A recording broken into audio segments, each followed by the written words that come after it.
Hey guys, welcome back to the channel. This is story about What If Naruto X Akino Part 1. Before I start, please do support for more amazing content and comments for Part 2. Do consider to subscribe my channel and share my video to your friends and check out the description as well. Let's start the video. Night. The stars shine. The moon was full as the night sky illuminated the earth. Normally it was show of a beautiful array of constellations/show. Unfortunately, the beautiful night that most would enjoy is nothing more than help illuminate the ground as the sounds of battle cries and screams are heard throughout the land. In one valley, the sounds of fighting was heard everywhere with the clashing of swords, shields, and crying pain. The battle was coming from three separate armies from three separate groups of supernatural groups. One group was that of light that came from heaven, led by the biblical god, the angels. The second force came from the underworld, led by the four great satans, the devils. Finally, the third group, that was consisted of fallen ones, led by the strongest of all fallen ones, Azazel, the fallen angels. The angels originated from heaven, who are powerful beings that serve the biblical God and have the power to inflict pain upon devils/demons due to their light-based powers. However, as powerful as they are pure beings that follow the ways of the biblical God has set. The devils come from the underworld, where they were led by the four great satans, Lucifer, Leviathan, Beelzebub, Asmodeus. They are strong since they use multiple dark magic, such as ice, fire, etc. Lastly, fallen angels are angels that have fallen from the grace of God, due to having impure thoughts that divert them from the teachings of the God in the Bible. They call themselves the Grigori group. They look like angels, except their wings are black and have no halos above their heads. As the battle continued on, in the center of the battlefield a sudden explosion of such power suddenly appeared, pushing all three side back a bit. The ones that were in the center of the explosion were killed, while those that were knocked back wondered on what it was. It was suddenly one of the fallen angels yelled out loud while pointing his weapon into the sky, getting all those close to the person to look up and pay attention. Suddenly, a sapphire flame, with glittering red sparks coming from the end of its tips, came down on the battlefield by the light of the moon. The flame soon disappeared as it slowed down to reveal an armored body with four pairs of azure, silver angel-like wings that looked like it's made of steel. The body was armored in a unique way, like a knight of Middle Ages, but was designed differently, with the body being white. The chest plate was black as night with a red and blue outlines in several parts. His right arm held an Excalibur with its sheath behind the back. On the waist there were two small short swords like daggers with their sheaths that stopped mid-thigh. X-20A Strike Freedom, Gundam Seed but more Middle Age. When each members of the armies saw the suit of armor fly down from them, the commanding leaders knew who it was. "It's the Blue Knight," one devil said. With the arrival of the Blue Knight, several of them stopped fighting with each other, where they turned their attention to the newcomer. To the three factions, the Knight is considered to be an enemy. For the devils and fallen angels, the Knight has slain several of their promising and prodigy members. The angels needed to kill the Knight because, even though the Knight fought against devils and fallen angels, the Knight also defeated several members of the elite Seraph, recently Michael. The armies quickly engaged on the Knight, but the Knight moved so fast that many didn't see where it flew. The Knight flew with incredible speed and agility that many believed it was teleportation of some kind. The Knight quickly flew into the center of the battle, where he started to shoot energy blasts of holy and demonic powers on all. The accuracy was incredible that the Knight shot only at the arms, legs, wings, and non-vital areas where it won't cause death. In one point, it fired several shots of magical beams at everyone, taking them out of the battle. It was around this time that the current commanders of battle came towards the Knight. The Knight saw this and flew into the sky, where the commanders flew up as well. The battle of the three versus the Knight was intense. The commanders of the angel and fallen angels have 5 pairs of wings, while the devil was known to be at the same level. The Knight fought each three with incredible skill and strength that many down at the battlefield actually stopped to see the battle. Through great skill and determination, the Knight sliced right through the fallen angel commander in half with its Excalibur, impaling the devil with the same sword while fighting the angel a bit more before they fired upon each other, where the Knight blasted through with a second shot that continued on and hit the angel's right arm and 2 wings, while the second shot hit the left leg and 2 lower wings. With the final commander taken out, the second in command saw that Knight was ready to continue fighting as it came down on them. With this, they ordered each of their forces to retreat since their main commanders were defeated and the battle became unfavorable to them, as well as to report the incident to their higher command.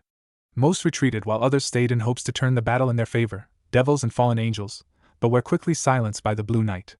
With the forces temporarily withdrawn from the battlefield, the Blue Knight quickly flew into the full moon and disappeared. The Blue Knight, or the Knight of Life and Death, is an unknown, legendary warrior in the earth, as the Knight appeared nearly 10 years ago. None of the three factions doesn't know on who the Knight really is, since the aura of the Knight always disappeared like the shadows and would only appear when the three forces would battle each other near land that were inhabited by humans, such as kingdoms or small villages. During those times, the Knight would enter in the middle of the battlefield and fight everyone that it possibly can. The three factions already knew that the Knight's power was that of a sacred gear, but they haven't got a clue on where it appeared or who created, since God, himself, never created such a thing. They believed it was created by something else, or a longevity that was hidden in the world. The only thing that was certain was that the Blue Knight was danger to the three factions since it attacked anyone and barely left anyone alive, except the angels, but they received serious injuries. 1 year later, it was the final battle, as the armies of heaven, underworld and Grigori group fought in a tremendous battle on the earth. So tremendous that any living human that was nearby would be scorched alive from the holy/demonic aura clashing at each other for 3 days straight. As the battle continued on, in the middle of the rampage a large, ring-like, circle was occupied by only 10 beings. The 10 beings that were fighting each other were the 5 top leaders in Grigori, the 4 great Satans, and the biblical god of Christianity. The fighting between the leaders were so powerful that many couldn't get near, that only their top generals or right-handed men were able to get in. But as the battle continued to go on with the deaths of many brave warriors, the battle changed dramatically as out of nowhere the three factions were completely struck by a powerful blast that created a path. It was then that those that paid attention saw the Blue Knight appeared again. Those that saw it attack in all directions but weren't able to hit the knight since the way it flew was made it impossible. The knight flew directly at the center of the battlefield where God and the Satans were fighting with each other. Knight brought its arms up in an X shape where a barrier shield appeared and collided into the wall of powers to break through. Once in, he saw the deities and began its assault on each one of them. The 4 great Satans saw who it was where they heard on the Blue Knight. They knew if the knight didn't get itself involved in several past battle, they would have gotten an upper hand on the war. They knew that the knight had to die for ruining many of their plans. The fallen angels saw the knight, and had similar thoughts where they too had to kill the Blue Knight. The biblical God, who was 3 times taller than any man, knew the knight from the reports from his subordinates, including Michael, that he was responsible for injuring his angels in battle, not killing any of them. Like the Satans, the knight stopped several advances in the past that it caused them to advance their attacks on the devils and fallen angels. The battle continued on as the forces of each factions attacked each other, including the Blue Knight. In the battle, the knight had taken down the top commanders of each group, including Michael, but not without sustaining severe injuries. Several armor plates were destroyed and blood coming out from inside the armor. But even with great pain and lack of energy, the knight continued to fight until only the knight, the 4 great Satans, and God were the only ones to be able to keep fighting. It was around this time that God and the Satans decided to make their final attack on each other but stopped when they saw the Blue Knight sudden become golden. The next thing that happened was only the top commanders, which were still alive, see what happened next. The knight new transformed state quickly moved with such speed that no one saw what happened until it was too late. In this one move, the knight flew behind 2 of the great Satans and pierced their hearts with its bare fists, no gauntlet real skin, killing them while their black blood splashed around. Everyone was shocked on what just happened that the other 2 Satans didn't know on what happened until it was too late. The knight pulled out its hands from the Satan's body and quickly moved and fired several energy shots at everyone, forcing them to scatter. It was then that the last 2 Satans were caught in surprise as the knight drew out its Excalibur, and sliced then plunged deeply into the last 2, killing them while the black blood from them splashed all over the knight. God and the fallen angels couldn't believe on what just happened. They of course figured out that this power must be a special God-killing mode. In less than a minute, the knight killed the Satans but suddenly dropped to the ground near the leader of the down-fallen angel, Azazel. The armor of the knight has all but disappeared as the only thing left was the face mask. The knight was completely weakened that it couldn't move at all. The biblical God was the only one left to be able to move. He walked, with a sword in hand, with an ominous present in front of Azazel and the knight. The god approached them as Azazel looked up at his former leader. "Ha ha, I guess this is it for me, huh?" Azazel said with a grin on his face. "You have betrayed the path of light with your desires and rebellious actions. I'm sorry to say that it is time that you pay for your sinful ways." God said, Before I go, you mind if you show me on who the Blue Knight really is, as I'm just curious as you are?" Azazel requested. God didn't acknowledge Azazel, but was curious to know on who the knight is. The Almighty God walked and lifted the person by their neck with his left hand. God pulled and threw the knight's armor mask away to reveal the person's face.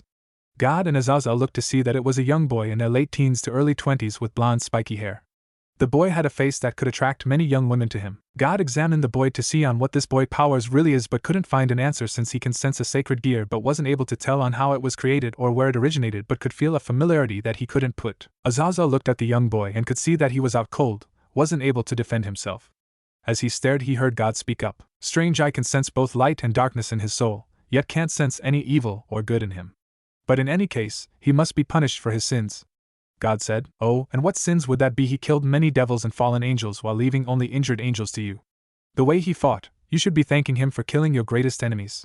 Azazel panted out on what he said. "He still sinned by hurting my loyal ones and stirring people away from my lessons of purity. I will assure that, like you, he will not find peace. Just like Adam and Eve, he will face my wrath for all the sins he has placed upon himself." Where God has his sword, in his right hand, ready to pierce through the young man's heart. "I guess this is it. Azazel thought as he closed his eyes to not see the death of the young boy and waited for his turn. The next sound that he heard was a piercing and splashing sound. Azazel sighed as he opened his eyes to see God one more time. He thought he should go out with at least one more act of rebellion, not matter how silly it is, which is why he was ready to spit on God's face. However, when he opened his eyes, he was not prepared on seeing this scene. Azazel looked stunned at the unbelievable scene in front of him. Michael and the other seraph angels were finally able to come out of being unconsciousness to see on what happening. It was there in their own horror and disbelief on the scene in front of them. The high-ranking devils that were there also, that weren't killed by the night, finally regained consciousness. God had his sword ready to strike as he brought the young boy in front of his face that held an angry yet saddened face on him. He held the boy straight as he got his large sword ready in one motion. It was here that he began his thrust to only stop right before the tip of blade could touch the boy's chest since he felt something was wrong. He looked down to see the boy, in his right hand, holding a golden dark sword with a similar aura that killed the Satans. However, along the blade had the blood of the 4 great Satans covered the blade as it pierced God's heart. In that moment, God fell on one knee then on both where he let go of the boy, who regained consciousness just in time to put all his strength to create the golden/dark sword that killed the Satans along with their blood to pierce God's heart. God's grip of the boy loosened up as he fell on top of him as well as letting go of his sword. Everyone then heard whimpering and huffing. They then saw that it was the boy as he was crying. It's fina finally over, the boy said as his tears ran down. It's ti time me that yo you paid f for why your sins my our Lord. Stuttered the young boy where everyone, including God himself, widened their eyes at what the young boy said. Naruto Shippuden DxD decision. As God's life began to fade away, he saw the boy's eyes to see nothing but pain, sadness, all the feelings of sorrow. Before he could say anything, the boy continued on. You add the stuttering, whimpering talk here. You have to die for all those who believe in you, for all those who had faith in you, for all those who continue to worship you, and for all those that despise and hated you, he cried out as more and more tears ran down his face. You're supposed to be the bringer of hope and peace to show us the way to save our souls, and yet you let so many suffer because of your war. For 100 years, so many have prayed to have them answered, yet at the same time you have failed to help those who asked for your protection where they abandoned you. You can feel to can you this power, the power of humanity, the power of light and darkness, the hopes and rage of all the people in your world. He cried out. It was at this moment, God could hear from the boy's sword the voices of the bliss and anger of the rejected that followed his faithful words. I thank you for blessing my family with this meal, my Lord, said a young woman praying to him in bliss. I prayed for you and you do not answer me. I have faith that you will deliver us from this darkness. Or are you testing my faith? After I lost my family, I pray to you to give me back my children at least, please, my Lord, said the same woman as she cried out in sorrow for the death of her children. More and more cries of sorrow and anger continue as more and more thanks for the blessing that they received by them. There were so many people with their hopes and their hatred for him that even he couldn't help but be amazed on it. It was there that God knew what this power was. This power was the hope and despair of humanity, where their hearts finally gave birth to their own Savior and Avenger. And I have suffered as well. I lost my family but gained friends. I lost my friends but gained a new home, and so forth. I had to listen to all of them cry out in pain for your help but never received it. I had to watch as many lived in pain or grief. It was there that I decided to fight, and in that fight I felt that I could feel a powerful force taking me, and then I awakened with this power. I then knew what this power was, for that's why I did what I did, and now what am I doing? I had to use this power to kill the 4 great Satans. And you, the young boy cried out. I had to kill you, or the happiness and pain of those who are or were sacrificing your name in this war of yours can finally rest in peace. That's why I was given this power to slay you, and that's my decision as one of your children since you forced me to do this. The boy finished as he continued to sob. All those around the two couldn't believe on what the boy has just cried out. In a way, what the boy was saying was actually right. Their thoughts stopped as the boy continued on. You forced us all to create this power and for me to carry the burden, a burden that I will never be forgiven, and that's why even now I hate you, but still I ask you for forgiveness. The boy, as he cried louder like a child. God's long white hair covered his eyes that only the boy could see his face. God brought his right hand at the blonde's face while his mouth began to bleed out while his blood continued to leak out from the sword, where the blade finally pierced all the way through his body. With one last breath, God lowered his face to the boy, where the boy widened his eyes for a moment as he began to cry even harder. It was then that God's hand on the boy's face fell to the ground as he gone motionless. The boy huffed a bit more before he screamed so loud into the sky above him. With one quickly and violent motion, the boy swung his sword up, creating a large slash out of God's body where his blood hit his own body. With that, God's body was thrown of him and landed face up dead. The boy looked at God's, now, dead body with his sword held in both hands above him, which he shook in sorrow. His tears continued to pour out before he decided to just leave. He used whatever strength he had left to change his sword into a pair of his wings and flew into the night sky. Michael, Azazel, and the devils tried to get to him, but he had already left. And OSD. The armies outside the circular ring felt the sudden loss of the Satan leaders and high-ranking fallen angels, where the angels cheered while the devils and fallen angels shook in disbelief, knowing that if their leaders are dead, then God will come out and kill them. But before any more thoughts could come up, everyone felt God's life fleeting before it disappeared as well. Everyone around was shocked on what they were sensing. It wasn't long before they all saw one figure fly away, where they saw the blue wings, knowing that was the Blue Knight. Not long after sensing the loss of the leaders, everyone paid attention to the center of the battlefield to see Michael, Azazel, and the devils walked out. Before things could go along, one fallen angel yelled out to his fellow fallen ones to continue the fight, since he can see from the expression on Michael and his subordinates, along with the devils, that both God and the 4 great Satans were dead. The fallen would have attacked, but Azazel stopped them, saying that there is now a ceasefire on all sides. When the knight left, Michael with his fellow high-ranking seraph, Azazel and fellow surviving comrades and the devils walked to the center of the fallen leaders. Gabriel ran towards God's body as she held him close while crying out in disbelief. The blonde beauty cried for the loss of their savior while Michael and the other angels looked saddened for their loss. The devils were also saddened for losing their leaders. It was then that Azazel took pity and called for a ceasefire on all sides, where they agreed since they all want to mourn for their lost leaders. With the announcement, all of them were hesitant, but then saw the bodies of God and the Satans being carried out. The fallen angel that wanted to continue, Azazel stopped, since Azazel was the commander of the Grigori, and ordered all his comrades to head back to headquarters or any of their bases for further orders. In the end, the Great War had finally ended in a horrible way. Far from the battlefield, the young blonde finally landed in a remote region that used to be a battlefield from the 3 factions. He walked up to several graves where he continued to cry, since in front of him was the graves of his family, father, mother, brothers and sisters. The night was filled with nothing but tears of pain and mourn. 3 years later, it was high noon as people from a small village in Austria were busy working. In the main marketplace, men and women were busy with their own work or living conditions while their children helped out or played around. In the midst of the crowded area, one person wearing a wool cloak walked through the crowd with an emotionless look on his face. He used part of the cloak as a hood, but few in the crowd were able to the person's face. The person in question was the blonde-haired warrior, also known only to the 3 factions as the Blue Knight. It's been 4 years since that fateful yet dark day where he killed both the 4 great Satans and God himself. Since then, he has changed in both body and personality. The young warrior was now in his early to mid-20s that stood 6 feet tall. His blonde hair grew a bit longer, still being spiky while having a short bangs on his side to frame his face. As he walked through the village, he can't help but think on how much the earth has changed since the days of his lost childhood. Past, back when he barely is able to remember his life, 4 years old, he remembered a time when things for him were completely different, peaceful, filled with days of joy and happiness alongside his parents and siblings, not having a care in the world. Those days, he remembered that every morning and every night, his family would gather together and pray to the Lord, in thanks for giving them their bliss. His home back then wasn't much, had the basic necessities while having the beauty of nature surrounding them.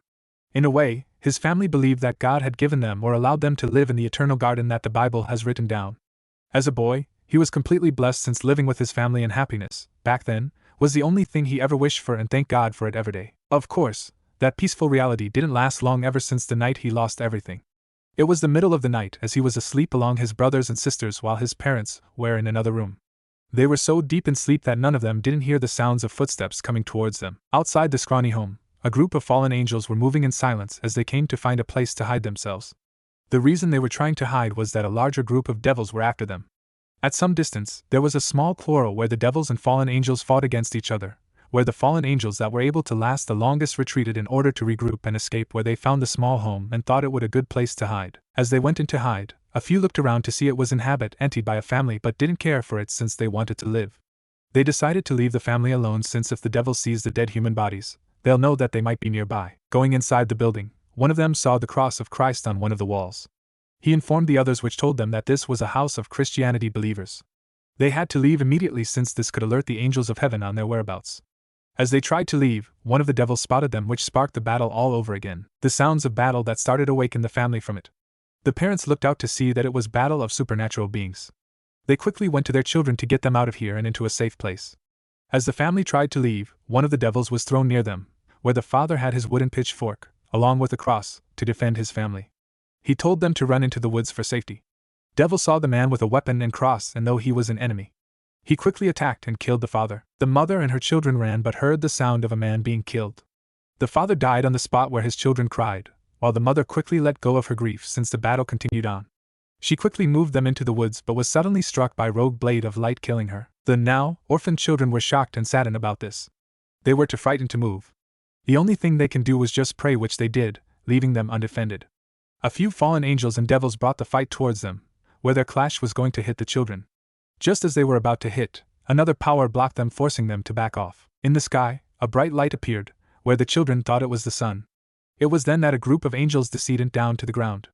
These angels were nearby when they felt the prayers of the young children as well as the feeling of battle. They originally had no purpose on fighting the two sides, but could sense the innocence of the children, and quickly came to their aid. With the angels' arrival, the battlefield increased.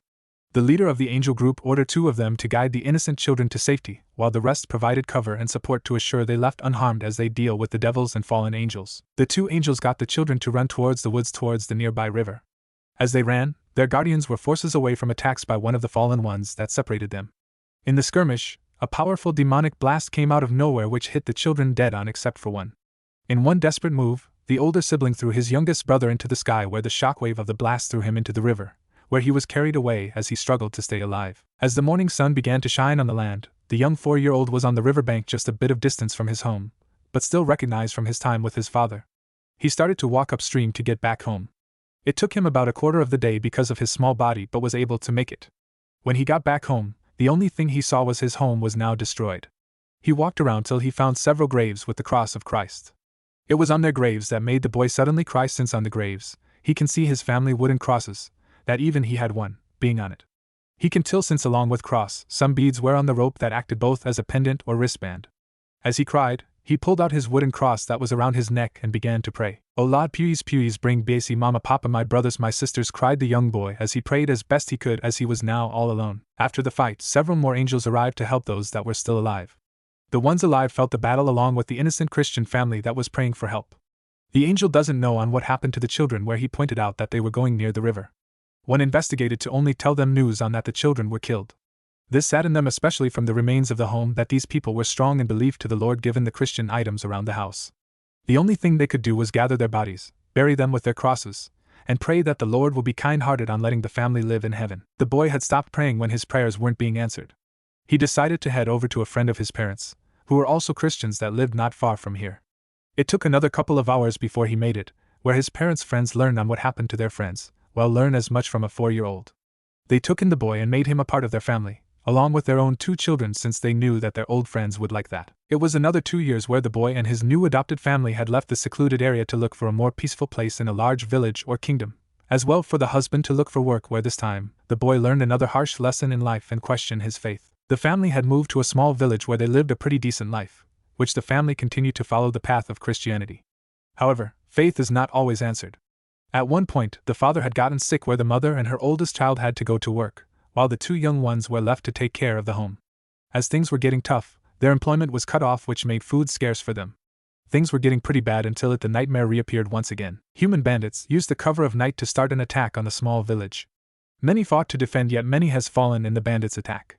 The blond boy and his new siblings were able to escape, but the parents had died. It was also during this attack that the blond had learned/experienced his first great sin. In order to defend his new siblings, who were 2 to 4 years older than him, he has taken a life. He and his siblings were running away from a burning village that they were living. He and his new siblings were separated from their parents. As they ran to escape the chaos, he and his siblings got trapped in a corner where one of the bandits managed to corner them. The 2 older siblings were too scared to move, while the young blonde shook in fear at the situation. He looked around to see that the only thing around was a discarded wooden farm fork at his feet. The bandit ran up to them with a wooden club ready to strike at them. It was then that the young boy quickly picked up the fork, at the last second, directly at the bandit, where he unintentionally ran into, impaling himself where the bandit died. The young blonde saw what happened, where he began to shake in disbelief. The only thing he wanted to do was protect his new siblings, but not take a life. In that moment, his older siblings were able to shake off the trauma for the moment, where they quickly got the young spiky blonde and left. Once again orphaned, the 3 walked together throughout the night till early morning. For the next 3 days, they traveled the woods with no food or water. They would have died if it wasn't by luck or some kind of deity/force that led them to a traveling caravan of people. The 3 were found by the people and given food and water. The people asked them if they want to join them once they heard the story about their village, which they agreed. For the next 6 years, the young blonde along with his siblings traveled the land while learning about life and continuing with their Catholic ways. During that time, the spiky blonde boy was finally able to deal his first kill, but still prayed for forgiveness to God for his sin. The 3 children traveled all of Europe, from Frankish Empire to the Slavonic tribes, traveling south between the border of Adalcusa and Kingdom of Chaz. moving down further south towards the Middle East, then turned back north through the East Roman Empire to Italy. During the travels, the young girl learned from her fellow female travelers on how to cook, make clothing and such. The oldest male sibling learned navigation and fishing. The young spiky blonde did the only thing he knew he had to do. From memory, he knew that he was weak and needed to get strong. From the traveling caravan, he found some old trained soldiers or warrior and learned how to fight. The blonde learned swordsmanship, tactics, hand-to-hand moves from veteran soldiers and such. He was able to put his skills through the test when the caravan was attacked a few times, where seasoned and new-coming fighters protected from surprise attacks. Even though there was losses, the three siblings were able to survive this and countless other attacks that came. It was through this that the spiky blonde boy was baptized in combat. It wasn't long before all this was put through the true test, fighting against the supernatural world. After years since the death of his first family, the angels, devils and fallen angels started another battle where they were at the center of. Over the years, the blonde boy had heard stories of the battles of the supernatural world that's been going on Earth while traveling in the caravan. From the people that they encounter, the devil and fallen angels has increased their fighting against each other. God and his angels have fought against the other two factions in order to stop the fighting on the Earth's surface, but nothing has changed, except the loss of lives, including humans, destruction of homes, and loss of food continue to increase throughout the world. With all this, it also makes question about his faith in the biblical God, given the state of the world. The battle was destructive as the people in the caravan ran for their lives, where families separated from other families to ensure their safety, which the angels helped as best they could. The blonde boy ensured that his older siblings were able to get away as he watched their backs. He carried a sword and shield. His training paid off as he sliced any devil or fallen angel that came too near them for comfort. The boy was too caught up that he failed to notice the magic blast that struck him and blown him away, along with his sword and shield. He struggled himself up as he then saw a light blade spear from a fallen angel came at him. Through great willpower and pain, he caught the blade spear in his hands. He let go as he dropped it and himself to the ground. As he lay there, barely able to move, it was there that he began to reevaluate his beliefs and his teachings. Why? Why is this happening again? He thought as he looked at the burning and dead bodies that was going around him, reminding him on that night so many years ago. I've prayed and follow his teachings just like I was taught by my parents, yet everywhere I go, there was trouble or sadness, pain and misery from those who didn't do anything wrong while following and accepting God's way. So why is this happening? He told himself. He continued to think about this as his heart and mind began to revolutionize on the whole idea of the Catholic way. After thinking about it so much that he decided to fight not only against the devils and fallen angels, but also God himself. If no one is able to stop this war, this constant state of endless fighting, then I'll do it even if I have to do it all alone, the blonde boy thought. In his mind, he awoke something. He felt like he just awakened some kind of power within himself. The boundaries of good and evil, light and darkness, right and wrong were now broken within him. You could say he achieved his own mental balance, break his senses and strength increase as he fought the devils and fallen angels with incredible speed and strength. But it wasn't enough. He yelled at them to stop fighting since this was a meaningless confrontation for the earth, but none would listen. Another spear of light came at him, where he caught it and actually able to wield and use it, even with his hands burning because of the power. A demonic power blast came right towards him, where he used the light spear blade that was burning his hands to block it. When the attacks collide with the defense, he could feel as both light and dark powers were entering his body. His current mentality was already at its peak, and with the power going through his body, something else has awakened. In that moment, a powerful explosion occurred directly where he was, where everyone else didn't pay any mind to it since the battle still waged on. He is currently drifting in an endless void of time or space, void of anything but mixtures of colors in the light and dark. Even though he was drifting in this void, his thoughts weren't in his current predicament, but what's still on his thoughts about God and his faith as a Catholic. He thought of the good that God brought to mankind, yet he also thought on who he left out, abandoned, and sacrificed to do. How his teachings didn't work with everyone. Where people are still fighting for their lives, either by the supernatural or by people who abandoned their faith or were only shown the darkness, not the light of God. It was only the sound of giant roar that actually awakened him. He looked in this endless void to see a creature appearing before him. The creature was moving towards him, where he can see that it was 100 meters tall. Once it came close enough, he saw that it was a great, big, red dragon, great red. Seeing the dragon, he figured he was going to be killed or eaten by this giant reptile. With no weapons in his hands, he intended to live not just for his sake, but for his siblings and to fight against the war that was happening back home. In that moment, the feeling he had before, mental balance breaker, activated again. The dragon appeared and opened its mouth where the young man just readied himself. The blonde warrior barely maneuvered himself and delivered a strong punch at the snot, forcing him above the jaws, but started to bump all over on its back, barely avoiding the spikes it got on it. The punch that he delivered didn't faze the dragon, but it did annoy it. He turned around to see the boy was barely hanging on, but glaring right at its eyes. The dragon already knew that he could easily destroy the young boy, but his eyes showed differently. His eyes, void of fear or doubt, showed a strength, a potential of something great. The dragon glared at him, roaring right in front of the boy, but he didn't back down. The dragon saw that no matter what the boy believed, that he can actually win against him. Great Red went to attack the boy again and see what he can do. The dragon went at him with incredible destructive power. This time, the young blonde was ready again, with injuries and bruises around his body. In his mind, he was ready to survive. It was then that something happened. A strange new feeling came upon him, like his body was now on fire. The dragon saw that the void was letting him show his fighting spirit, as his body was covered in both white and dark flames. The young blonde moved with incredible speed, where he avoided the claw strike and aimed right at the dragon's head. The dragon didn't feel a thing as the boy punched under his mouth. He roared again, forcing the boy back where the beast pierced through his body with its claw. It was there that both the boy and the dragon could hear each other's heart. The dragon saw what the boy has been feeling and such, where it actually stared at the boy with respect, since not only on his courage and will, but also for believing so much that he can kill it, even his current state. The boy was hearing the voices of hundreds of thousands of people having similar thoughts, those from the Catholic faith. Why am I suffering like this? I have prayed and worshipped so hard, and yet God hasn't answered my call to help me? Why am I not blessed? Why can't I have peace in my life? Said a male voice. I thank you, Lord, for giving me strength to keep my family happy. I hope that you watch over my family and keep us safe, said a woman. All this fighting, does God even care on how much destruction that the devils and monsters having been doing to us? Why is there so much death to so many people, especially among the Catholics? Said another voice. The people that thank God that brought them peace and asked for a protection, while the others who weren't blessed because their prayers weren't answered responded with hateful tones. Other people who weren't part of the religion wanted someone to bring peace, while others wanted revenge for all that been taken. The thing in common with all these thoughts were that everyone in the world wanted peace and happiness. But because so many had their own faith and beliefs, it was so hard for them to actually do so, since none had the courage to do anything about or didn't know on how to achieve the power to help them out. As the blonde was close to death, where his consciousness faded, the dragon had another thought. In its wisdom, don't know how much, he gave the boy some of its power to him, where it healed him completely.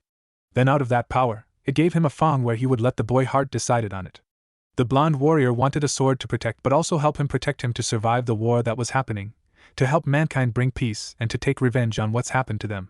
To put an end to all this senseless fighting and death, where the fang started transforming into what he wanted, where a hidden secret was embedded into the creation of something powerful, where it was taking in not only his feelings, but also the people's wishes and hatred. It transformed into a sword, with hidden ability in it. The sword had a silver handle design with gold bands. In the center of it, 2 golden pentagrams overlap each other. The blade itself was sapphire/azure color design on it, with straight curve edges with 2 gold diamond design in the center, and near the tip, Eternity, Sword Quest Wiki. Morning, the sun was starting to rise as light winds spread out on the empty battlefield. In the battlefield, the young blonde siblings were walking around the field to see they can find their little brother, while also looking for supplies. They hoped that their brother was alright and prayed that nothing happened to him. They walked around a little more, where the sister found their brother's body. The blonde was unconscious, where he heard the two yelling out to him from a distance. He was stirred awake, where he moved and started to sit up straight. He felt like a mess, like he was hit by a bull or something powerful like that. The 2 siblings cried in happiness as their prayers were answered, since their little brother was safe. The blonde smiled at them and was glad to see his older siblings alive. Just as he was about to stand, his older brother asked him something. Hey little man, how you got that sword? Where the young blonde looked confused. The older brother and sister pointed behind him, where he looked down to see that it was the sword that appeared to him. He began to wonder if the dream he had wasn't a dream but actually happened. The oldest sibling went up to pick it up. Well, how you got it doesn't matter. With this sword, we can trade this thing to help get us some supplies and get another sword and new shield, the older sibling said as he touched the sword. The next thing that happened is that his hand was burned slightly, where he was shoved back by the clamoring sword. Brother! Both yelled where they went up to him. He said he was fine, but wondered on why the sword burned him. They all thought that the sword must be magical and wondered on how their little brother got it. The young blonde looked at the sword before going up to it. They tried to stop him, but the blonde simply picked up the sword, where it glowed ominously. The sword disappeared from their sight. The boy wondered on how it disappeared, but this time focused hard where it appeared again in his hands. I guess the sword must be mine, the blonde stated. After that, the 3 left to continue on with their lives, where the blonde practiced hard in mastering his new sword. At one point, he decided to leave his siblings, saying that he is going to help end this war that God and Satans have been fighting. At first, they thought he was nuts, but saw that he was serious. They told their younger brother good luck, along on where they are going to live in from now on. For the next 3 years, he trained with incredible diligence on mastering his sword. He struggled for a bit but hired himself as a slayer against any evil demons or devils. Somewhere along the line, he made contact with the Vatican where they offered to let him join their organization since he held a powerful sword that God gave to him. He declined where he had a bit of trouble with them but nothing too problematic. It was in the 4th year that everything changed for him. Several powerful fallen angels and devils had heard about the powerful sword where they went after him. The boy was pushed to his limits, since the sword's power increased his speed, strength, and ability where he actually learned on how to do some low magic such as light, fire, lighting, and even water from traveling exorcists that hired him for some help. He was near death door, where the two forces battled against each other to achieve the sword. It was then that the two factions saw the boy glow ominously as the sword faded away and the boy was covered in both light and darkness. In his place, he now stood fully armored, from the description that I already described. He felt powers like never before, like the armor was absorbing his will which increased in power. The boy moved with incredible speed and power, killing his would-be captures. When it was over, he stood above dead fallen angels and devils. Thus the legend of the Blue Knight was born. Present. The boy's thoughts stopped when he heard about a monster was killing people in the northern road where travelers often come from one of the other large villages. The young blonde decided to take care of it since he also wanted information. Night. The blonde warrior moved in the dark forest where the killing has been happening. He walked calmly on the road as he kept his guard up, waiting for whatever would try and attack him. He didn't wait for long when an attack of darkness appeared from the shadows. He dodged it with ease. He kept his cool as he could sense a devil was nearby. As he looked around, he wasn't aware of the devil, slowly, rising behind him with its nails ready to slash him apart. It was then that in an instant, the devil saw the boy in front of him disappeared and looked confused. Before he could think, he heard the young warrior. "So, you're the monster that been killing people. Too bad for you that I was nearby." The blonde would have responded but then saw blood dripping from somewhere around him. The devil then noticed that its vision was now being separated and finally realized on what happened. How could I lose to a human?" said the devil where it split in half before disintegrating into dust. The warrior started to walk back to the village and announced that he's slain the monster. As he calmly walked back, his wasn't thought on what's been happening lately. Even though now that the world is a little more peaceful since the ceasefire between the devils, angels and fallen angels have basically stopped. I keep on hearing that devils are now acting strange for some reason, attacking territories that are either habited by both angels and fallen angels. Is there something going on in the underworld? I need answers and I think I know on how to get it. I just hope that he'll come to hear my plea. He thought. Church. It took him only 2 hours to arrive back to the village. After defeating the killing devil, he went to the church since he knew he can get the information he needed from there. It took half an hour to reach the local church, where he walked inside, silently walking in the corridors, making sure not to awaken the priest. He made it up to the mantle where he was directly below the cross. He looked at it for a bit before sighing since he knew that he probably wasn't on the angel's good side right now. Go no Michael and the other seraph angels, I know that you can hear me. I come here to ask you some questions. And as the one that killed your leader, I'm asking you to come out to hear me. If you need proof that it's me and then sense this. The warrior stated as he began to let loose his power where the candles in the church that lit up the place puffed out of existence. He waited in the dark for a bit until he felt a pure yet powerful aura appeared behind him where a light shined behind him. The light faded where he didn't face the person but knew who the person was, given the shadow he created with his entrance. It's been a while since we last met, asked the blonde warrior. Yes, it has been. It makes it more curious for me since I figured you would avoid places like this, answered the angel. Yeah, well, things have changed. How's that wound on your shoulder? I hope it isn't too damaged from our fight, Michael. The blonde warrior asked as he turned around to see the god's former right-hand man, Michael the Archangel. Michael is a handsome-looking man with long blonde hair and green eyes. He has 12 wings behind his back that were gold coloring instead of pure white coloring. Michael looked at the man, who still had his hood over his head only revealing his mouth from the shadows. My shoulder is perfectly fine after some healing. But besides that, I'm wondering on why the night of life and destruction in this sacred place. Michael asked where he looked at the knight that killed God. The Blue Knight raised his right hand where he summoned his sword, in a diagonal form where he can make a horizontal slash. Michael stood there unnerved but also kept caution on the situation. Is this the reason why you called for us to finish us off one at a time? Or is it for another purpose? Michael asked. In the shadows of the church, there was an angel hiding in the corridor to assure that nothing happens to Michael. When the sword was summoned, Michael and the angel that was hiding held their breath at what might happen. The Blue Knight's expression didn't change at all. It was then that he let go of the sword, hitting the ground where he brought his hands up in a submissive manner. Let that be proof that I didn't come here to fight but to talk, the knight stated. Michael acknowledged it, where he then asked for the visit. The knight asked him if he knows anything about the sudden devil attacks on the angels or Grigori territory. Michael explained to him that the underworld is currently in a civil war that started a year ago. From some representatives of the anti-Satan faction, Michael has learned that the original faction that followed the old leaders that he killed wanted to continue the war between the angels and fallen angels. The anti-Satan faction doesn't want to go to war since they want to rebuild their race from all the losses. With that, a civil war broke out against the old Satan faction versus the young anti-Satan faction. Even though the young anti-faction was slowly growing in power, the old Satan faction has experienced where it's been an even battle, especially since some of the fallen angels had joined their side in hopes to help destroy the younger devils while at the same time get rid of potential threats, which Michael personally thought. So let me get this straight. If the old Satan faction were to win against this civil war in the underworld, they're going to break the ceasefire and continue the war on Earth again. Is that right, Michael? The Blue Knight asked. Yes, if the old Satan faction were to win their civil war, then the ceasefire that we agreed on will end. With it, the angels will fight again against the devils and fallen angels, if they decided to enter it. Michael confirmed. I see, so I'm guessing that it's the old Satan faction is responsible for the sudden uproar that is happening around the churches and such. The Blue Knight thought out loud. You're also correct. The anti-Satan faction has helped us by trying to take care of the matter themselves, but since these are young devils with little experience in fighting battles, it's becoming difficult for them to keep things quiet.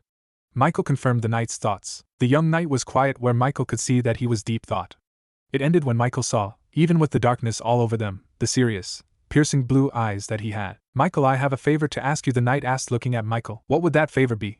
Michael questioned. I need you to give me way to enter hell, he asked with determination. Countryside. The sun was high as a gentle breeze blew all through the land.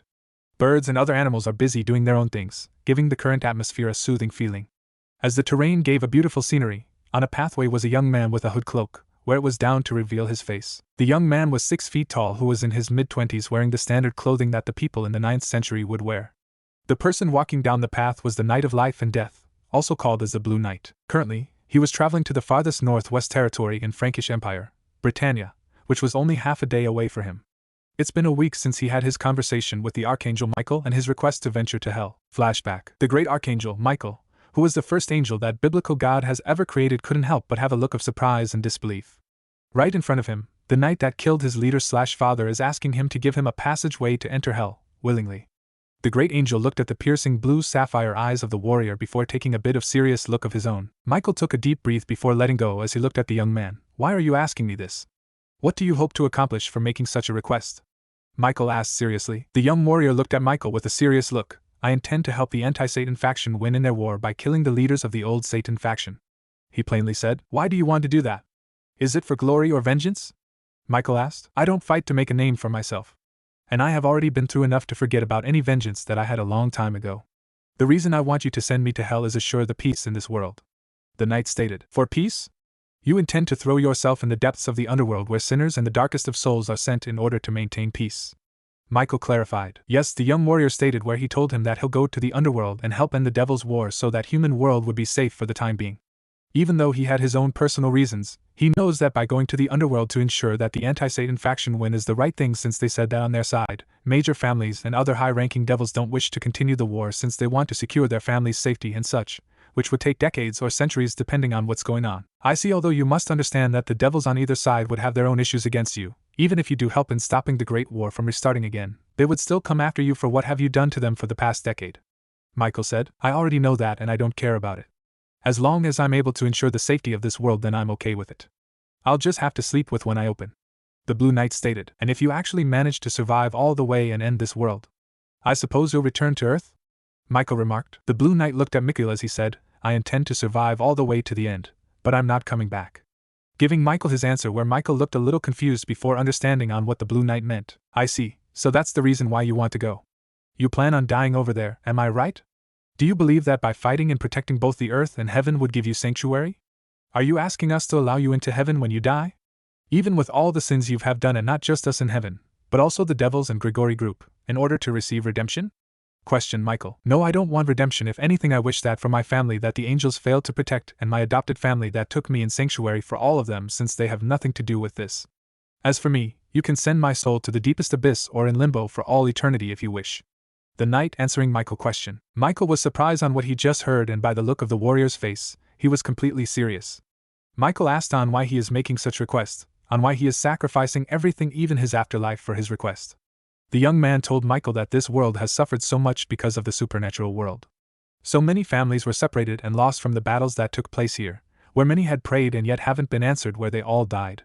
The young knight would have talked more about his reasons, but he said that he chose to be the guardian of the world, where he intends to protect it with everything he has, even sacrificing his own peace. After hearing the knight's plea, Michael looked at his piercing eyes to see that he wasn't lying and was willing to go try any method to reach the underworld. With that, Michael sighed as he looked at the Blue Knight. Alright then. Give me a bit of time and I'll have everything ready for you to journey to hell. Michael answered. The young knight nodded in acceptance, and said that he has his own affairs that he needs to address before leaving. He held out his hand out again where his sword that he dropped on the floor instantly came back to his hand. Once he got his sword back, he resealed it back into his body. With that, he started to take his leave from the church. As he was leaving, Michael turned his head towards the young man and asked him something. Out of curiosity? Getting the knight to stop and get his attention. May I know the name of the one that killed my father? If not, at least let me see your face, since I haven't been able to see it through the times we were together, asked Michael. The Blue Knight turned his head where his blue sapphire eyes can only be seen from his hood. The young man stalled for a moment before he reached for his hood and pulled it down, revealing his face. Michael and the hidden angel were finally able to see who the Blue Knight really was. They can see that he was in his mid-20s with short, spiky, golden blonde hair. Small bangs of his hair framed either side of his face. From Michael's own perspective, the young man looked handsome, while the hidden angel couldn't help but blush at seeing his face. Of course, there was also something that made them curious, since his face showed that his appearance has an ancestry that didn't live in this part of world. Now you know my face. As for my name, I had thrown away the name that my birth parents have given me. If you must call me something, call by my weapon's name, the Blue Knight stated. And what would that name be? Michael asked. Nexus called himself. Alright then, Nexus. In 1 week's time, come to the Vatican. There is where you'll get the information on going to hell, Michael stated. Can you give me 2 weeks since I like to make my goodbyes? Nexus asked, where Michael agreed. With that, Nexus walked out the church where he can see that the moon has already began to descend back down, showing that it passed midnight and was now early morning. With that, Nexus used his power to summon a pair of his legendary blue azure wings from behind his back and flew into the night sky. As he left, the hidden angel came up towards Michael. Michael, are you sure it's alright to do this? Asked the angel. Yes, from the look of his eyes, I can see that he was very determined and serious about going to the underworld. With this, the possible danger that may come from the underworld, if the old Satan faction wins, might be taken care of by him. And this way, he intends to die the way he wants to. It might be an unwarranted punishment or sentence, but I believe he made his own choice. Don't you agree, Gabriel? Michael said as he looked back to the most powerful and beautiful woman in all of heaven, the seraph angel, Gabriel. Gabriel agreed. Where she looked back at where Nexus left, she couldn't help but blush a bit from seeing his face. And flashback. As he was finishing with his memories, he noticed that he was finally here in Britannia. He quickly made his way towards the sea, since one of his most important treasures rests near the shoreline. It took him another few hours as the sun was beginning to set where he finally made it to his destination, after passing several other homes along the way, a small comfortable house that was near the ocean shore. The house was made of rocks and thick wood to ensure that it would be strong against the storming weather, as well as for rough seasons, and big enough for a family of 6 to live in. Around it were a few pins and a small vegetable farming ground. At the beach laid a port with a fishing boat tied onto it. The thing that caught his eye, however, was the Christian cross that was on top of the entrance door. Nexus walked on the grounds as he made his way towards the main house, where he saw candle lights illuminating the home.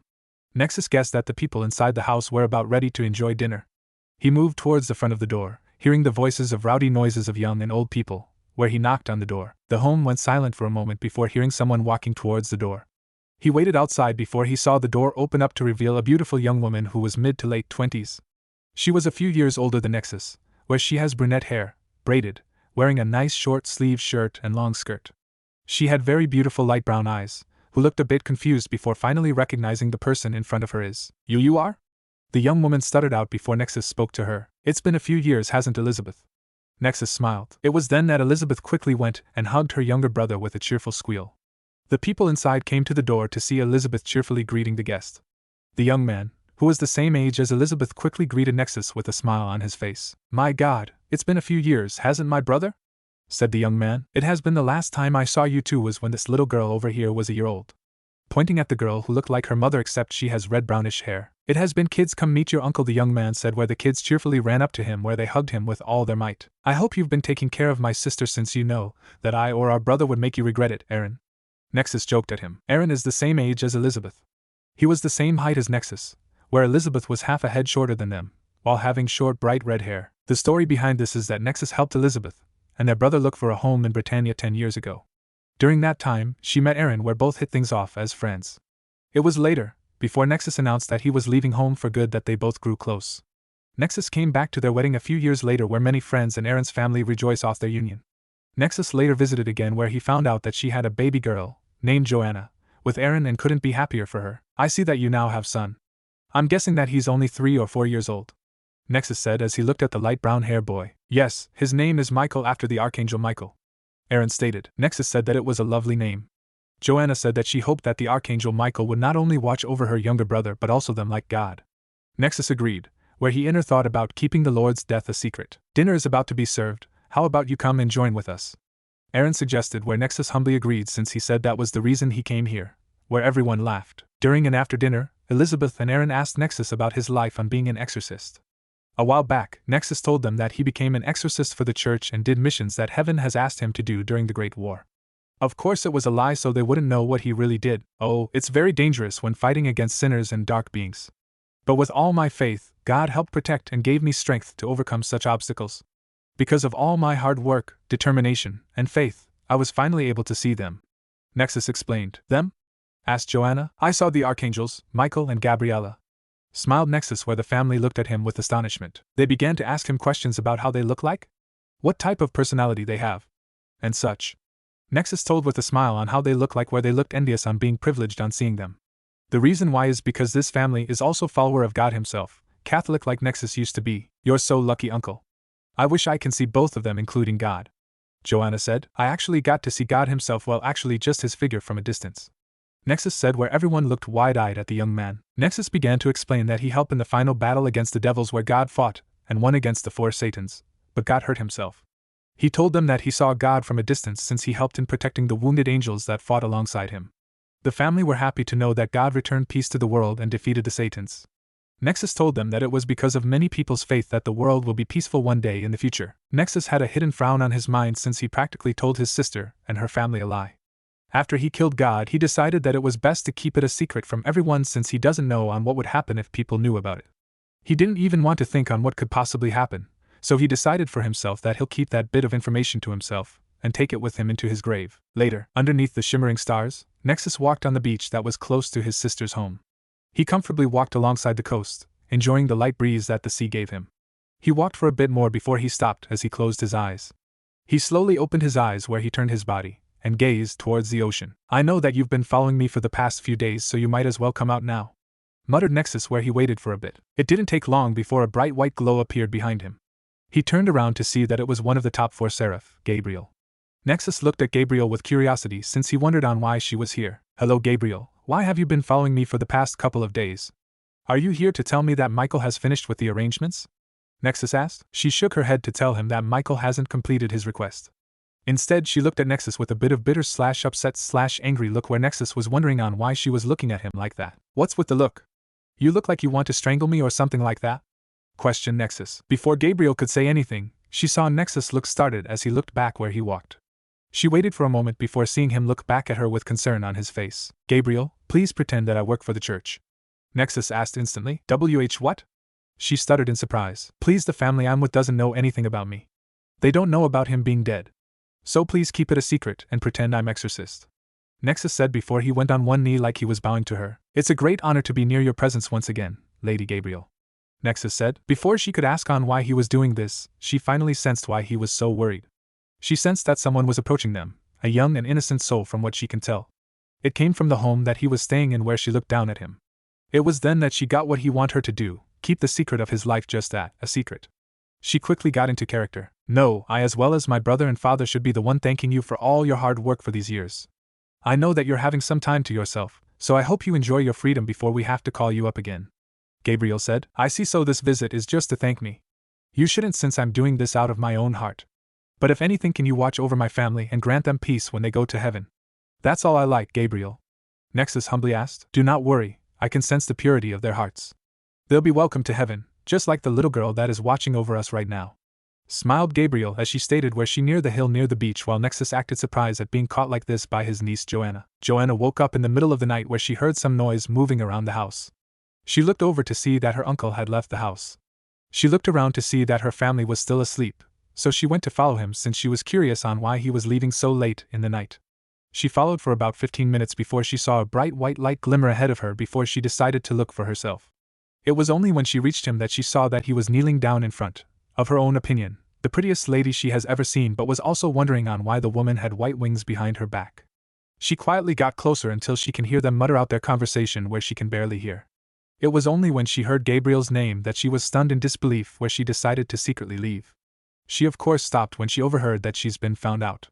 She quickly kneeled down on both knees and started to pray for forgiveness for sneaking up like this. Nexus, acted, quickly went to Joanna's side. Joanna, why are you doing here? You should be in bed?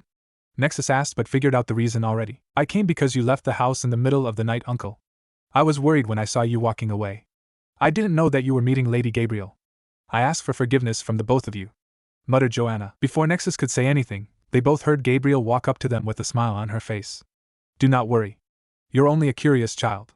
It's natural that you follow your uncle even if it's a little dangerous for you to be out this late, said Gabriel as she smiled at the young child. Gabriel guessed that the child was 5 to 6 years old. Joanna felt like she had no right to look or speak to Gabriel, where she kneeled down and used her hands to cover her eyes as she muttered her apology to her. Gabriel could see that the child had a lot of love and respect for her and her father, the biblical God.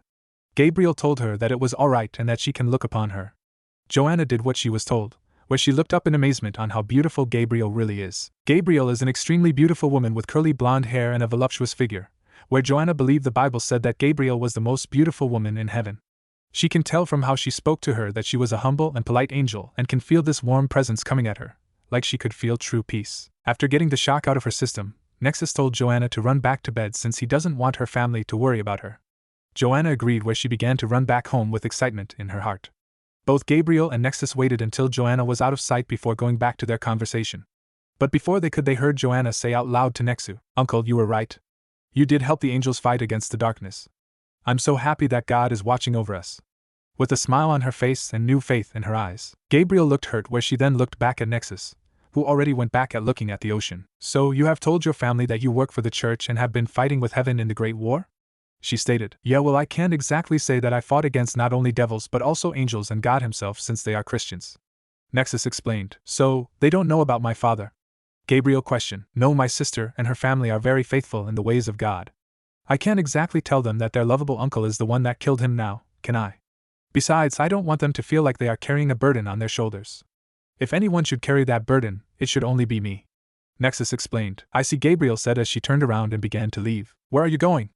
I thought you talked to me about something," Nexus asked. "I already got my answer. I bid you good night," Gabriel said as she disappeared in a white light and went back to heaven. Once she was gone, Nexus went back to his sister's home so he can enjoy whatever time he had left. It's been a few days since he was visited by Gabriel. During that time, he spent it with his family, getting to know on what's been happening, bonding with his niece and nephew, making memories with both his sister and brother-in-law. He enjoyed making all these memories with them, which was the most important thing to him since it strengthened his resolve on what he intends to do. His 2 weeks are nearly over, where he decided to tell his sister on why he came to her and her family. Nexus asked Elizabeth to come with him near the beach so they can talk. They walked for a bit before they both stopped to see the sunset over the horizon. Sister, I have something to say to you," Nexus started out. "What is it?" Elizabeth asked. "That this is the last time that I'll be visiting you," Nexus stated. Elizabeth sighed as she crossed her arms together. "I already know that." Nexus didn't look stunned, just a bit surprised. He then sighed as he asked her on how she knew. She told him that the way he acted, the way he bonded with her family, and how he kept looking at the horizon over the distance. She guessed that he was going to do something important, and that it would take him away from his family. "You're right, I am going away and I won't be coming back," Nexus replied. "Is this a request by the church?" Elizabeth asked. "No, it's more by heaven instead, which I agreed to do. In fact, I'm supposed to leave today," Nexus stated. "I see J," Elizabeth started to say before Nexus interrupted her. "Don't call me that. My name is Nexus now. I've forsaken that name ever since I joined the church," Nexus remarked. "Nexus, if you are going to go away forever, then at least promise me one thing," Elizabeth asked. "What is it, sister?" Nexus asked. "Promise me that you have a happy life like me," Elizabeth requested her younger brother to do. "I don't know if I can, but I'll try to find it," Nexus said, where Elizabeth smiled for the answer. They stayed like that until the sun completely set, where Nexus told her that he needs to go now. He told her his goodbye and wished for her and her family to live happily. He asked her to give his goodbye to his niece and nephew for him, where she agreed. He also asked her if she meets with their older brother again to tell him that he's sorry that he couldn't say goodbye to him himself, where she agreed.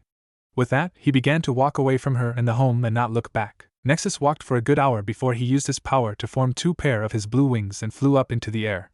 Nexus decided to head to the place where he knew would be the best place to have his meeting with Michael, in the Vatican. The journey took him all night, where he used the stars to navigate his way. It was early morning when he arrived at the Vatican. He sneaked his way to the main lobby of the church, where he made it to the front part of it. He looked around to sense that there was no one around. When he confirmed it, he looked up at the front stage where the cross was located. Michael, I'm here. It's been 2 weeks since I came to you. I'm here to ask you if have completed my request. Nexus said out loud so Michael can hear me. Nexus waited for a moment before he got his response. In front of him, Gabriel appeared in front of him.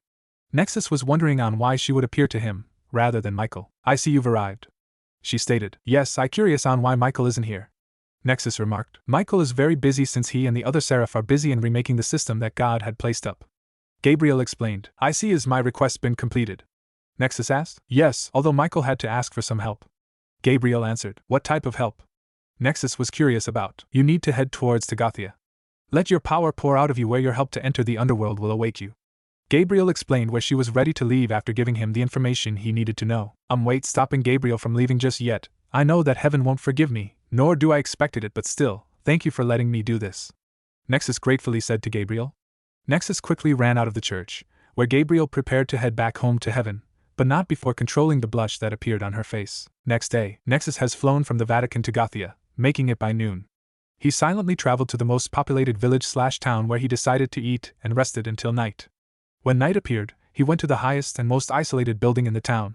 When he did, he spread his blue azure wings out to let his help find him. He waited for an hour before he felt a strong, familiar aura coming from the north of the village. He quickly took to the air and traveled to the source of it. It was a short trip where he made it to a secluded area, which was a graveyard. Nexus walked around towards the power was coming from. It was short walk where he then saw a small, old body holder building. I'll figure out the name later. As he got closer to it, he sensed a large power coming closer to him, where he stopped right in front of the structure. Nexus turned his face to the right to see who his help is, which he was somewhat surprised to see since he once spared the person's life once. Wearing somewhat noble dark clothing, stood a man who was 2 inches taller than Nexus. He looked to be in his 20s with black hair and golden bangs. But the thing that made Nexus recognize him was the fact that he had 12 jet black wings on his back. So, you're my help in getting into the underworld, isn't that right? Azazel, Nexus stated, where Azazel approached him with laid-back look on his face. It's been a while. The last time I saw you was when you flew away with tears in your eyes as you pierced God in his heart with your sword that contained the 4 blood of the dead Satans.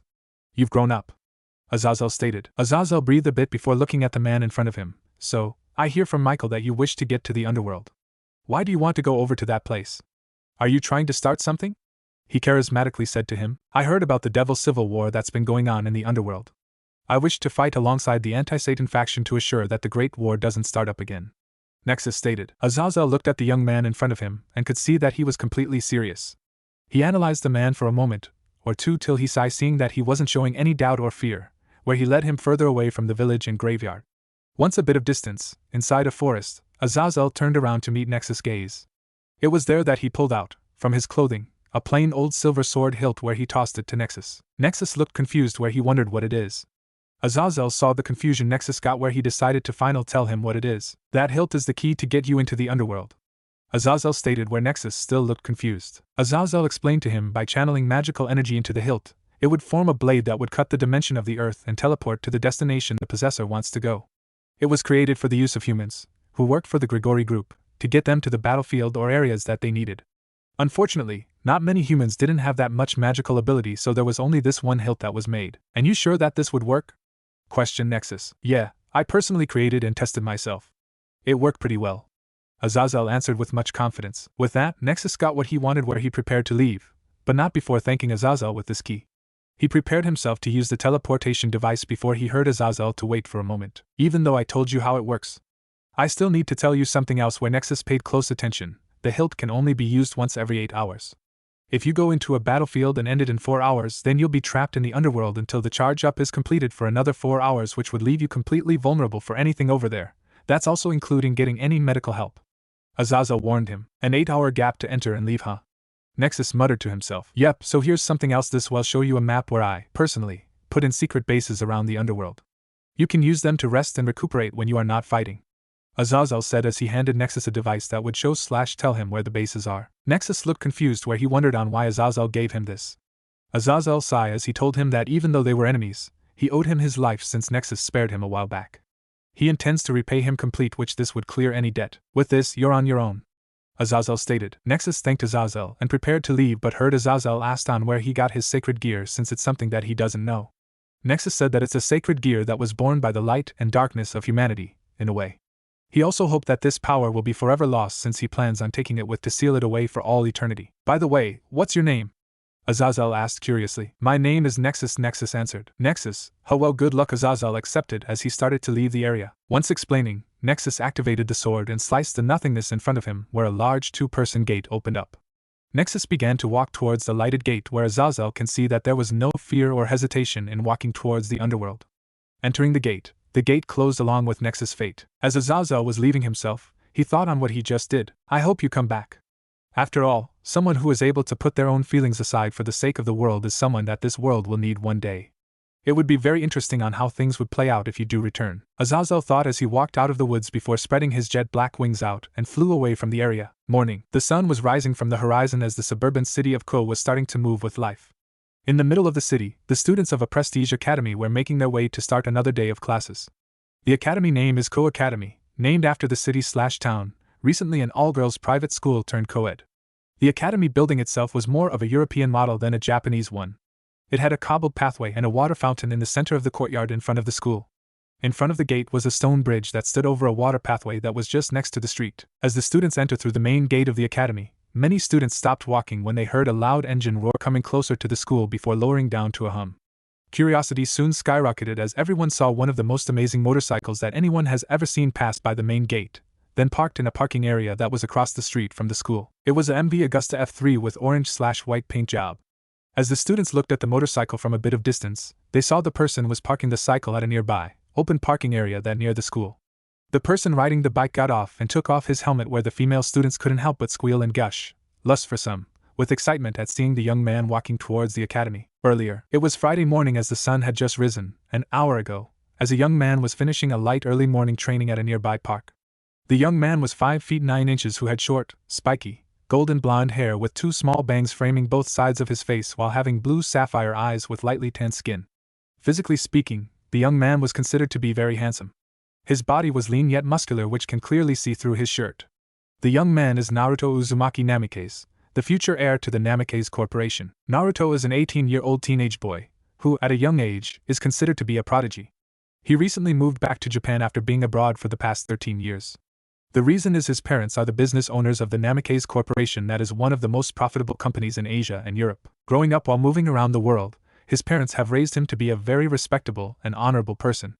As a child, his parents, even with a busy schedule, has done as much as they could to raise him as a normal child, never spoiling him but instilling important values in him, such as respect, loyalty, truth, and so forth. Naruto finished his workout where he went back home since it was near the time that all high school students headed towards school.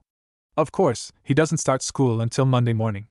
The reason he wants to head to his new school was to get his class schedule and look around the academy since he wanted to get first look of it so he doesn't have to get lost or anything like that. He made it to his family's home, which was a 2-story mansion that had several bedrooms, bath restrooms, everything along with special types of room. Inside, there was an oval office filled with books, Detective Conan, Kudo home. Upon entering his home, he quickly made it to the bathroom that was located downstairs to take a bath. Getting clean, he wore sweatpants and tank shirt for the moment, as made a small breakfast of egg and bacon on rice with orange juice. Finishing breakfast, he quickly changed from his current clothes to his street clothes, which was basically light blue jeans, an orange short-sleeve shirt under a black, athletic, leather jacket while wearing steel-toe shoes. Around his neck was his family's heirloom, a small green-blue crystal necklace, Shodaime Hokage necklace. He went to the back of his house where he kept his motorcycle inside a garage where it also held something else. Once he got it out into the street, he quickly put on his orange-black flame helmet, hopped on the bike, and left to locate his new school. He drove around for half an hour before locating his new school, which he thought it had a great artistic design for the building. He moved around the school where he found the parking area where he immediately parked his bike. Crossing the street he walked, with a straight back, with both strength and confidence while leaving his helmet with his bike. His face was void of any hesitation since he had a neutral look. All the girls had blushes on their face as they saw him walking into the academy grounds. They all thought that the young blonde was the strong, handsome, bad boy. The guys looked jealous since he was getting the attention of all the female students. He walked inside the main building where he looked around for a bit until he found the academy main office. Later, as classes were in session, Naruto moved as quietly around the school so not to disturb the teachers and students from their activity. Earlier, he conversed with the academy principal where he explained on why he arrived a few days earlier than schedule. After explaining his reasoning and receiving his schedule, he waited until classes started before starting to silently exploring the school with the principal's permission. He first went to find his classroom where he wandered about silently without causing any disturbance. Once he located, he left to go find the school council room to introduce himself to them since the principal explained to him that the president would be able to help him get the details of the school. A bit of exploring, Naruto located the academy council room where the academy president's office is located. He looked inside to see that the people in the student council aren't in, which he figured that they'd be in class. He decided to wait around since he would like to get things over with and not do a round trip again. He stood by the window as he looked at the scenery over the school ground. He decided to waste the time by sketching the view in front of him. He looked around the room where he found a pencil and blank sheets of paper, along with a clipboard. Noon. It was lunchtime as the students were given permission to leave class to eat. It wasn't long before the current members of the student council made their way to the student council room. Entering it, they all saw the person sitting in the president's seat with their attention outside. The council members separated to allow the student president to move forward to see the young blonde sitting in her chair. She calmly walked up to him where she coughed a few times to get his attention where he didn't even notice it. She moved closer to get his attention only to see that he was clearly focused on the task he was doing, sketching the scenery that was in front of him while applying a bit of fantasy. It lasted a bit longer before the president poked his shoulder to break his concentration. He snapped out of his trance to look at who poked him. He turned to see a young woman was standing over him with a neutral face. He can see that the young woman was 5 feet 5 inches tall where she had black hair, styled in a short bob cut and violet eyes while wearing a pair of red glasses. Naruto stood up and looked directly at the young woman where he gave his apology about him being here. It's okay. Although I would like to know who you are, asked the female president. I'm the new transfer student, Naruto Uzumaki Namikaze. I just came a bit earlier to get my class schedule and to tour the academy a bit so I know what's what.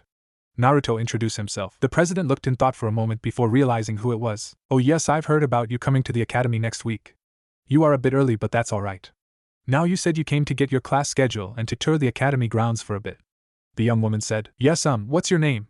Naruto politely asked. Oh, my name is Sauna Shirtorai. Sauna replied. Nice to meet you, Shitori-san. And yes, I did come to get a bit of a tour since I don't want to get lost on my first official day attending the classes. Naruto explained. Sauna nodded where she looked at the other council members. Well then, Tsubaki. You don't mind showing Namikaze-san around the school a bit? Asking her vice president. No, I don't mind showing him around. Tsubaki answered where Naruto looked at her. Tsubaki is 5 feet 7 inches young woman with knee-length black hair with split bangs and light brown eyes. She also wears blue, semi-rimmed glasses with square lenses. Naruto looked at her where he bowed and thanks for taking the time to show him around.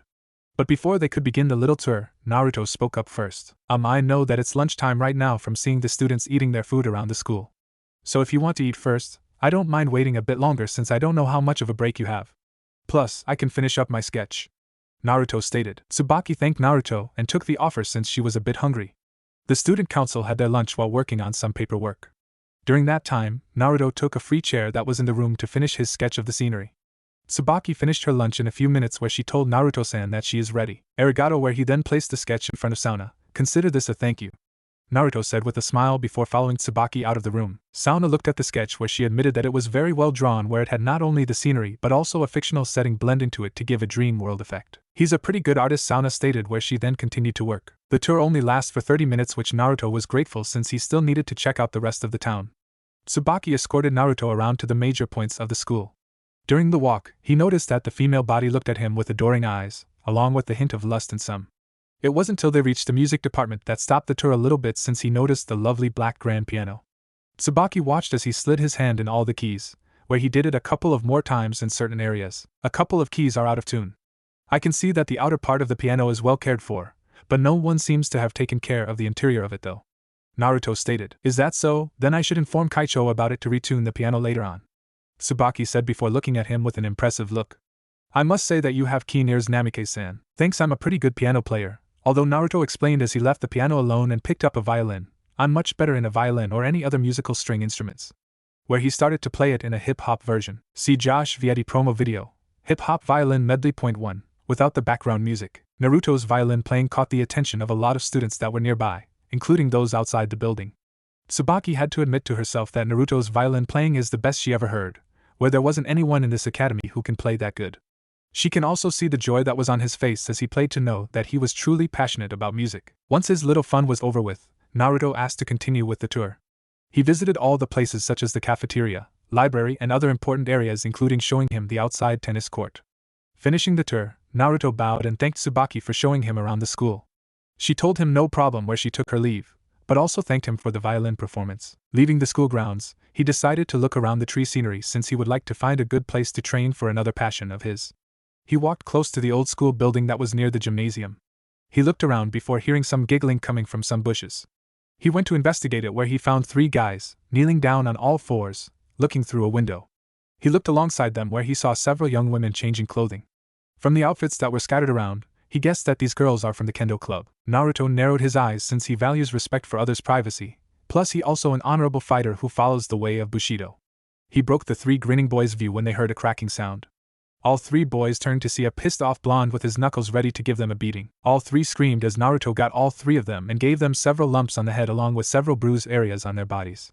The girls from the kendo club heard the screaming and painful agony that was coming outside the changing room, where a few of the girls immediately checked out the commotion. They all saw the handsome blonde give a beating to the 3 known perverts that the girls knew about. Alright, I think that's enough of a lecture from me. However, I believe the girls from the kendo club would like to have a word with you, Naruto said as he turned to look the girls. The kendo club girls blushed at seeing the handsome blonde, where they smiled at him before turning serious and going inside to get their kendo sticks.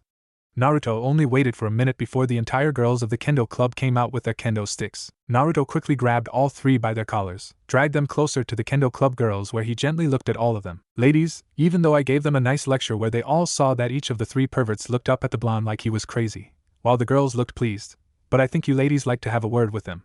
So please don't be too harsh on them, Naruto stated. We won't, they cheerfully said to him as he tossed the 3 perverts towards them, where they gave the 3 perverts another beating. Naruto walked away as the girls beat up the perverts. He decided to leave the academy and check out the city.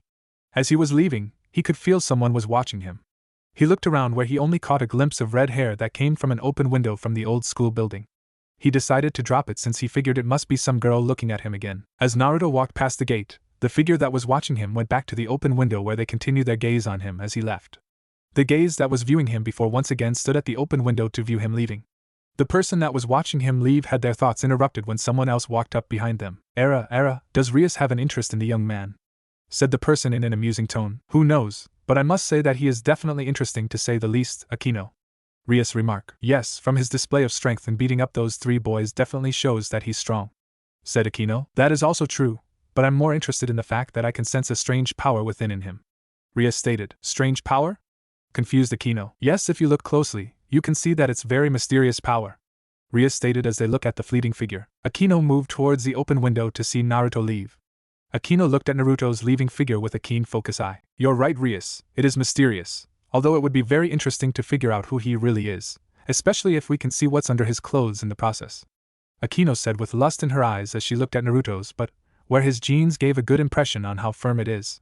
Rias also gazed where Akino was viewing, where she mentally agreed with Akino. Monday. The weekend has come and gone, where Naruto was officially ready to begin his first day in Ko Academy. On his motorcycle, Naruto smoothly and quickly moved through the suburban city. He made it to the academy 15 minutes before it began, where he parked his bike in the same parking lot that was located near the academy. Walking on the cobblestone path, his entrance was both graceful and majestic for the female students. Wearing the boy's uniform definitely attracted the unwanted attention he hoped he didn't get. Naruto wore a black blazer with white accent, a white, long-sleeved dress shirt with a black ribbon on the collar, matching black pants, and brown dress shoes. He felt uncomfortable since he preferred jeans, shirt, and sneakers than the school uniform. Reaching his homeroom, the teacher greeted him with a bit of enthusiastically, where Naruto nervously smiled and politely greeted him back. The teacher then went into class while Naruto waited outside a bit, as the teacher wanted to take care of attendance first before introducing him. When the attendance over with, he explained about a new transfer student joining the academy for the rest of the year, where he called Naruto to come in. Naruto calmly walked inside the class as he moved towards the front center of the room.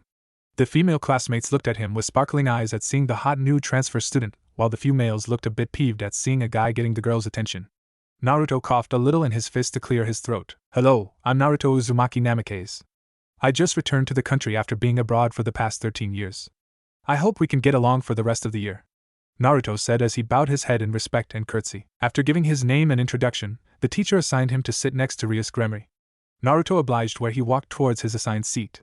He looked to see that Rias Gremory is an extremely beautiful young woman. From what he can tell, Rias is just an inch smaller than him, with a buxom figure, light skin tone, and blue-green eyes. Of course, the thing that drew his eyes the most was her long, crimson-red hair that reaches down to her thighs, with a single hair strand sticking out from the top. Her hair also has loose bangs covering her forehead, and side bangs framing her face. Her school uniform only added to her beauty. The school uniform consisted of a white long-sleeved, button-down shirt with a black ribbon on her shirt collar worn under a black shoulder cape and a matching button-down corset, a magenta skirt with white accents, and brown dress shoes over white crew-length socks. A moment of staring, Naruto quickly shook his head as he smiled sheepily at Rias, who giggled softly in her hand. Sorry about me staring at you," Naruto stated where he went and sat down on his desk. "It's alright, you're new here. It's a pleasure to meet you, Namike-san. My name is Rias Gremory." Rias introduced herself to him. "A pleasure, Rias-san," Naruto replied. Afternoon. Naruto was, currently, riding on his bike around town as he still hasn't finished exploring it. As he rode along, he stopped thinking about Rias for some reason which was strange for him since he has seen just as many young women as her. He remembered that in the past when he was 13 years old that there were many young and cute girls wanting for his attention. Though he liked the attention, he didn't really care about such things yet, where he preferred to practice either his artistic or athletic/martial arts skills. For the next 5 years, many teenage girls from different social standings, not to be rude about it, has tried to win his affection, yet none has ever gained it, where they only earned his friendship and nothing more. From blondes, brunettes, raven hair, redheads, to white and silver heads, from petite, curvy and buxom figures, none of the young females' charms worked on him. In some point, his parents thought that he might swing the other way, but after some conversing he just explained that there wasn't a girl that he was attracted to women but just hasn't found the right one. In his own words, he said to his parents, "I just want to find that one woman that I can fall in love with and want to spend with the rest of my life with, like you two are." His parents smiled at that since they can see that their son was just waiting for Cupid's arrow to hit him. Over the years after that, he has been training in any kind of artistic and athletic/martial arts event he could. He played in violin, piano, art and painting competitions, while also playing in sports events, either singular events such as kung fu, taekwondo, kenjutsu in both European and Asian styles, while doing team events in soccer, basketball, rugby. His studies weren't affected in all this since he maintained an A-grade point average. So, he continued with his daily life where he never gained an attraction with any woman. It's because of his past that his thoughts turned to Rias. The moment he saw Rias, his mind did a 180 where his thoughts turned to Rias for some reason. During the day, he saw many young women being friendly, while trying to put the moves on him where he acted politely towards their advances. Even around them he couldn't help but think about Rias since he admitted to himself that she was the most attractive woman he has ever seen. He couldn't help but feel like there was something more about her than she is letting on. Putting it behind his head, he decided to head home and take care of some business. Evening. Naruto was prepared to head to bed wearing nothing except a pair of sweatpants. As he was about to head to bed, he decided to look at one of his past masterpieces, one that mystified him very greatly. Returning home, he immediately worked on his homework where he finished it in an hour. Finishing his studies, he made a simple dinner where he then proceeded with a bit of light training while watching TV, push-ups both hand and one-handed, crunches and sit-ups. Finally, taking a shower to getting rid of the sweat, he called it a night but not before going to his art room. Over the years, Naruto has created several masterpieces of art that range from sketching to painting on canvases. His best works were brought and left in this house since this house belongs to his family for the past 4 generations, which is renovated several times with the changing times, yet still has some features from the past. His art studio was located on the 2nd floor on the west side of the manor. The room was remodeled where there was a skyline on the ceiling, a few large windows on the wall to show the setting sun. On the ceiling, going along 3 horizontal tracks along the skyline, was a lighting ceiling track system that doesn't affect the ceiling, 1 track on each end and 1 in the center. Upon entering, he turned on the lights on the dimmer to bring enough to light the area for him to see. He walked up to the center of his art studio where he viewed his most mystifying painting. The painting gave both a loving and mysterious feeling. The background scene was a hot spring in the middle of winter setting where snow gently fell from the sky that covered the minimal rocky landscape that was painted on. The hot spring that was painted showed a lot of third dimension like he has seen it himself. But the thing that captured him was his centerpiece that took almost half the canvas. At the bottom of the painting showed a beautiful woman with a buxom figure, bathing in the calm tranquil water, coming out underneath the hot spring after taking a huge dip in it.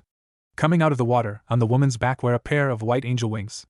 She has a creamy pale complexion that slightly matches the snow, showing how elegant and smooth her skin is. Her silver hair was let loose and fell straight all the way down to her back in a wave motion. Her arms cross each other covering her as her hands gently rub her skin. Her white wings covered the rest of her modesty, while her loose bangs covering her forehead overshadow her eyes while showing the gentle smile on her attractive face. The woman's image, drawn beautifully, was a bit blurred in some parts, such as the face and other features around the body. It showed the steamy areas where making it show that it was a realistic scene. This painting is one of only several secret artworks that Naruto created but never shown in public, except his family. Naruto gazed on the painting that he made 5 years ago, and for a moment, he could have sworn that his painting was looking back at him. Why am I so fixated on you? Even though I know that you're just an imagination?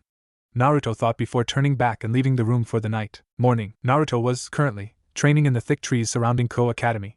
He was currently wearing a pair of sweatpants, a black loose long-sleeve shirt and a pair of sneakers. Moving with great speed and precision as he held a bakken in his hands as he trained in his kenjutsu, twisting, slashing, and thrusting his bakken as he ran, leapt, and swerved in different directions as he continued to advance himself in his sword fighting technique. He has a set schedule, for himself, on what he would be doing for the week in the morning and evening. Mondays, Wednesdays, Fridays are physical training days where in one week it's either to increase in stamina/stretching workouts while the next will either being hand-to-hand combat or kenjutsu. Tuesdays and Thursdays are artistic practice and practicing his artistic skills or musical practice string or piano. As he continued to train, his mind went to what has happened in the past month since he started to attend Ko Academy. In a week since he started, he has risen in popularity. His first rise was when the kendo girls spread word about how he beaten up the 3 biggest perverts, where he learned that they were called the perverted trio of Ko. The next step to his rise in popularity was during P class, where the boys were off working out on the field while the girls were in the gym. After the initial warm-up of jogging a mile, the boys were separated into 2 teams. The track was located near the school, so anyone in the classroom were able to see outside towards the field. Out of the entire boys, only Naruto wore a white loose long-sleeve t-shirt with navy blue accents with the Academy logo emblem embroidered on the left breast and navy blue track pants, while the rest wore short-sleeve shirt, same design, and short with navy blue and white sneakers. The boys didn't like it since they all thought that he was just special or something, which they decided to show Naruto on who's top dog in a game of soccer. The teacher in charge stated that it will be shirt versus no shirt, which Naruto was in. Naruto asked the teacher to let him switch places since he doesn't want to remove his shirt, but the teacher didn't give him a choice and to man up. The guys made fun of him since he acted like a sissy but quickly shut them up when he showed them, which he chuckled at their looks. Flashback. As one team started taking off their shirts, Naruto walked up to the teacher to ask him to switch teams since he doesn't want to take off his shirt. No! I'm not switching teams. You're already given special permission from the principal to wear the winter wear, but here, I'm in charge. Now take off your shirt, or have a failing grade for the day. The teacher stated he wasn't budging from his decision. Naruto sighed as he slowly walked away and headed towards the sidelines, where he was going to take off his shirt. Normally, he wouldn't care about receiving a failing grade for the day, but he had his deal with his parents on assuring that if he continues on having an A grade point average, he can live by himself. As he walked towards the sidelines, the male members from the other sports clubs started to make fun of him about taking off his shirt. Aren't you acting like a little girl now, huh?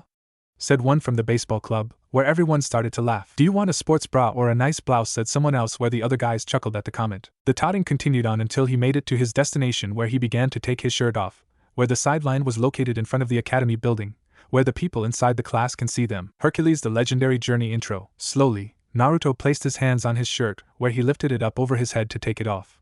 Once he took it off, he tossed his shirt onto the ground, where he completely exposed his chest. The male students shut up after seeing Naruto's physique, where they were now embarrassed themselves in shame as they had a red face on their face, especially from what Naruto has. Naruto has a muscular yet lean body that would make every guy jealous. Negima ch238 page 2. Negi Springfield. Along with his sculptured body, there were some scars on his body. On his chest, a light diagonal slash ran from his left shoulder down past his heart, while on his back, 2 scars were diagonally cross each other but was deeper. This showed that Naruto has been in violent fights that had sharp objects slice at him. While stretching his arms and upper body in a way, the teenage boys looked at Naruto while looking at their own bodies, which they dropped their heads even more in shame or embarrassment, since none of them come close to having a 6 or even a 4-pack abs. Naruto then started to walk into the field, where he then looked at them with mocking smile at them. Now, what's this about there being a girl in this class? I can definitely see a lot of them here. Naruto gestured where he got himself ready for the game. Before he got himself in position at center field, he looked at them one more time as he said out loud to them, "Oh, and to just let you guys know, the only reason why I wear these track pants is the gym shorts are too tight and short, since it would reveal more than I would like. Especially since I don't wear any underwear, just knee-length swim trunks," Naruto said with a smirk. It took a couple of moments before they all got the message, where they looked even more embarrassed because of the inadequate difference. End OSD. End flashback. It was after gym that he saw the sudden change towards him around the female student body. During lunch, walking across the hallways, he noticed that all the teenage girls had blushes on their faces and eyes of lust towards him. He wondered why, where he then noticed a couple of girls were giggling at a cell phone screen. Out of curiosity, he stood behind them to see a picture of himself, bare-chested, in gym class. The girls looked back where they blushed and ran away in embarrassment. He guessed that some girl or girls must have saw him like that, where they took pics and sent them around where the whole school now knows. The final step in his popularity was when he befriended both the great ladies of Ko, Rias and her best friend, Akino Himejima. He remembered that after a week in the school, his friendship with Rias started when they had lunch together, where Akino tagged along. Flashback. Sitting outside underneath a tree that viewed the tennis court, Naruto sat peacefully, enjoying the view, as he ate his homemade lunch, 2 ham/cheese sandwich, chips, and sports drink. As he ate, he noticed the presence of 2 people coming towards them. He looked around to notice his classmate, Rias, and someone else behind her walking closer to him. He looked at them where he politely greeted them. "Good afternoon, Gremery-san, and who are you, pray tell?" Greeting both Rias and her friend, who he asked her name as well. "Good afternoon, Namikaze-san. I hope you're having a nice lunch. Oh, the person behind me is my best friend Akino Himejima," where Rias introduced her friend behind her. From what he can see, Naruto couldn't help but think how beautiful Akino is, where she rivaled Rias in both looks and body. Akino was also a buxom young woman with very long black hair and violet eyes. Akino's hair is tied in a long ponytail that reached all the way down to her legs, with 2 hair antennae sticking out from the top and sloping backwards, with an orange ribbon keeping it in place. "Oh, well, hello Himejima-san, I'm Naruto Uzumaki Namikaze. A pleasure to meet you." Naruto greeted the newcomer. Hello to you too, Namikaze-san, I hope you're having a good first week here in Ko?" greeted Akino. Naruto nodded, telling her he was where he looked at Rias. "So Gremery-san, on your way to eat somewhere or something?" Naruto asked. "Actually, we're hoping if you don't mind if we ate lunch with you, since I would like to know more about you." Rias explained. "Know more about me? What do you mean?" Naruto asked. "Well, you've been abroad for all your life and it kind of interests me to know where you have lived for all that time," Rias admitted, while she actually had a different agenda on her mind. "Oh, well, sure, okay. However, you got to answer my own questions from me as well," Naruto asked, where Rias nodded in acceptance, where both Rias and Akino sat down next to him. Rias asked Naruto on where he lived when he was abroad. Naruto told her that because his parents are the owners of a big company, he has moved from Japan to live in the major cities in Europe's countries such as Portugal, Germany, Italy, France, and United Kingdom, as his last visit. He usually stayed in school in each of these countries for 2 to 2.5 years before transferring to another whenever his parents have to move because of business. While growing up, he has done several noticeable activities that many European schools had actually wanted him to attend with a scholarship. His parents, of course, didn't want that, since they wanted him to be close to them, since even with a hectic work schedule, they still tried to be good parents, where they did their best on raising him whenever they had time. His father, that looked like an older version of himself as Naruto described him, has taken him on trips, from fishing, to camping, to rock climbing trips, where they not only enjoy the activities, but also had some father/son time where they talk about anything important that was on their minds. He also learned all his martial arts, along with the etiquette that goes along with it, from him, since his father was pretty good back in the day, since he still maintains his body with training. In fact, Naruto said as he undid his shirt and collar, where he opened it up to reveal his chest, where both Rias and Akino blushed a bit from seeing his well-toned chest, but then saw the light scar run diagonally down his left shoulder. "This scar is something I received from him when I fought my old man, blade to blade," stating as both Rias and Akino look at it, then at Naruto, since he looked like his scar is a mark of honor for him. He then talked about his mother as the best, personally, mother in the world, where she had done many things for him. She has always been there whenever he felt depressed about something, or teaching how to be a good person, teaching the piano and string musical instruments, as well as encouraging him on his sketching/painting hobby. Every one time he visited his parents during his school's free time, she always made a home-cooked meal, trying to be the best mother she can be. Growing up, his parents, whenever he had something important in his life, they would drop everything and come to see, either in his sports team/martial arts competition or either in his artistic/musical events. They would be there to cheer him on. Once Naruto answered Rias' questions, he asked Rias and Akino about themselves, where Rias first explained about herself to him. She said that she's studying abroad to Ko from her home since she wants to be more independent for herself. Her parents come from a noble lineage where they are also partly in charge of a business where she was expecting to one day take over. Akino has lived in Japan all her life, where she was descendant of Shinto priests. When Rias arrived, she soon met with Akino, and soon became best friends with her. Rias also explained that she is also the president to the Occult Research Club, while Akino became her vice president of the Occult Research Club. The Occult Research Club, you mean stuff about the supernatural like monsters, yuki and stuff like that? Naruto asked. Yes, although we are now focusing on more of the Eastern mythology such as angels, fallen angels and devils, Akino explained. Naruto said since he was always been curious about such things for some reason, but never actually got into it. Rias saw the curiosity in Naruto's eyes, where she leaned a little closer to him, saying, Namikaze-san, do you believe in such things? Asking the male blonde. Naruto suddenly felt something strange, where his vision changed to another similar situation, but instead of Rias, it was a young woman with silver hair, from his painting which he didn't figure it out, appeared in front of him with her hair covering her the top half of her face, yet can still see that she was very beautiful, where he felt he was at peace. His vision disappeared as fast as it came, where his attention was back on Rias. Well, I can't say that I'm not curious about it, by the way, Gremery-san, you're leaning a little too close to me, Naruto sheepishly stated, where Rias looked surprised for a moment. Oh, sorry, Rias apologized to him, where she looked surprised about his response. It was then that they heard the warning bell ring off to alert the students that lunch was finished. It was there that Naruto refixed his shirt and got up. He then put out his hand where he gently and swiftly pulled up both Akino and Rias from the ground. Heading back to class, Akino left to go to her own class, which was 2 rooms apart from them. See you after school, Bucho. See you next time, Namikaze sent Akino bidding farewell. Naruto responded. Nani? Akino asked confusedly. You can call me Naruto, Naruto said to Akino. Well then, please call me Akino, Naruto-kun, Akino said affectionately to him. Alright then, Akino-san, Naruto said. As Akino left, he turned his attention to Rias, who looked a little sad/depressed about something. Naruto walked towards his class while he looked at Rias. Well, aren't you coming, Rias-san, smiling at her. Rias perked up when Naruto called her by her first name, where she saw that he was smiling at her, silently telling her that it was alright to call him by his first name. Rias put on a gentle smile as she walked right next to him. I'm coming, Naruto-kun, with affection. End flashback. Ever since then, his friendship with both Rias and Akino has progressed smoothly to the point where he actually told them where he lived. With his friendship also brought a bit of an annoyance, since the entire academy thought that Akino and Rias are trying to get Naruto to date one of them, where they all thought it was going to be a love triangle. He stopped thinking about on what's been happening in the past month, where he focused back on the here and now. He stopped his practicing as he went to his gear, academy uniform, school bag, hygiene supplies such as shampoo/body wash, etc., and other things he needed, to check on what time it is from his cell. He saw that it was only 30 minutes before school started, where he decided to call it in for now. Walking out into the opening towards the academy gym building where the male shower room is located, the female students that had arrived around the time saw Naruto emerge out of the tree line to see Naruto walking out, covered in both dirt and sweat from the obvious kenjutsu gear that he carried with him. The girls looked at him with lust in their eyes, since Naruto's sweat was soaked into the shirt, where it outlined his chest for them to see his chiseled body. Refreshing himself, changing his clothes, securely putting his stuff in one of the gym locker, eating a protein bar, Naruto went to his class for the start of a new day in the academy. Upon entering, Naruto was soon greeted by Rias. Good morning, Naruto-kun, casually said Rias. Morning, Rias-san, Naruto greeted back. So how the second prince of Koa Academy doing this morning?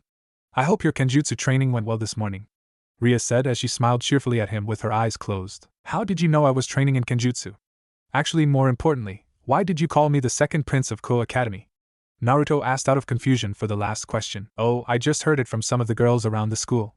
They said that you were covered in sweat while carrying a big duffel bag over shoulder, while you held a bakken in your other hand. Naruto nodding in understanding, where Rias continued on. And for the second question is because the girls sees how polite and respectful you are to them, along with having an attractive face, that they started to call you that. Finished Rias, where she looked at Naruto to see that he chuckled dumbly at the idea of being called the second prince of Koa. Naruto-kun, what's the matter? I thought you would like to have this much attention, she asked him. Most guys, yes, but me, I prefer not to have that much attention drawn to me because of my talent or looks. It's annoying, since almost every girl I've met has either wanted to have me as their boyfriend just because of what I can do or whom I'm related to. Personally, I would like to have a girlfriend who was more my friend, like you, Rias-san, Naruto admitted, where Rias looked a little surprised while having a tint of red on her face. It took a moment before Naruto realized on what he said, where he, with a bit of a blush, excused himself to Rias since class was about to start. Rias accepted it while she took the moment, after Naruto walked away, to go think on what Naruto just told her about having a girlfriend who was his friend. Early evening. It's been a couple of days since the awkward conversation that he and Rias had. Not much has changed except Rias' reaction towards him. He saw that she was trying to get closer to him, but not like any of his fangirls or such, like she wanted to really get to know him. For the past couple of days, she started to open up a bit to him, where he also did, which felt really nice since, besides his family, he never really opened up to anyone before. He can also feel that he can actually see Rias as more as a friend, but wasn't going to try anything until he's absolute sure about it. Naruto was walking back home, carrying his school bag over his shoulder while his other hand carried his violin case that held an original, Stradivarius, which he holds with great pride and honor. Naruto found his instrument in an abandoned home in Italy 8 years ago. He was exploring the wilderness around the area since he was on vacation with his parents. As he explored, he found an old home which he remembered the people saying that it was abandoned, where no one maintained it, which showed from the old and rotting wood that was around it. In his mind, he decided to explore in it just to see where he walked in. It wasn't long before he fell through the floor to the basement. He wasn't injured but was annoyed for falling. He looked around a bit to see where he found a secret compartment. He opened it up to see a few things in an old violin case. He opened it up to see a beautiful violin that looked to be in great shape. He went and took it to his parents, where they had it appraised by a professional. It took several days of evaluating, where they soon got the answer, where they learned that it was an original Stradivarius, changing the total number of original Stradivari instruments from 650 to 651. The instrument belonged to Naruto since he found it, and the original family that lived in the house was gone. With it, they taken it to a professional to remaintain, retune it and authenticity by the Museum of Music, Interpreti Veneziani. For the past couple of years, He and his violin had played in several concerts where many didn't know that the instrument was the real deal, where he and his family would chuckle and laugh about it. On a low note, only a couple of people knows about Naruto's Stradivarius, where only the Interpreti Veneziani curator, a trusted tuner from the curator, and his family. As Naruto walked towards his home, he made his way to a walking overpass bridge where he spotted something very unusual. He saw from a bit of distance Issei in the middle of the bridge, where he stood in front of a young girl from what he can tell. Now, he knew about Issei from what he's heard from the student body, where he heard that Issei was one of the 3 perverts, also known as the perverted trio of Ko. From what he heard, he moved closer where he saw who it was. The young woman who was next to the young pervert was very attractive, with long black hair that reached down to her hips and violet eyes. She wore a school attire which consisted of a dark red jacket with the letter P embroidered in gold, a white undershirt, a Reba W, and a green skirt with a thin white strip around the lower end of it. Getting closer to them, since he needed to cross the bridge to get home, he felt that something was off here for some reason. As he got closer, he heard the male brunette spoke out just loud enough for him to hear. "Alright, I'd like to go out with you," Issei answered, where he then had a blush on face for embarrassing himself when he spoke too loudly. The young girl laughed at Issei's behavior, where he laughed along with her. After a bit more talk, they both exchanged digits to each other, where they then separated to go home. Naruto can tell by the brunette's behavior that he must be on cloud 9, where he couldn't help but think on how weird the situation is before shrugging it off. Who am I to judge? For all I know, that raven hair girl might be into guys like him, or she might be just as perverted as him for all I know. Everyone has their own quirk, Naruto thought to himself. The young girl gently smiled as she walked across to the other side, while Issei walked in the opposite direction as her.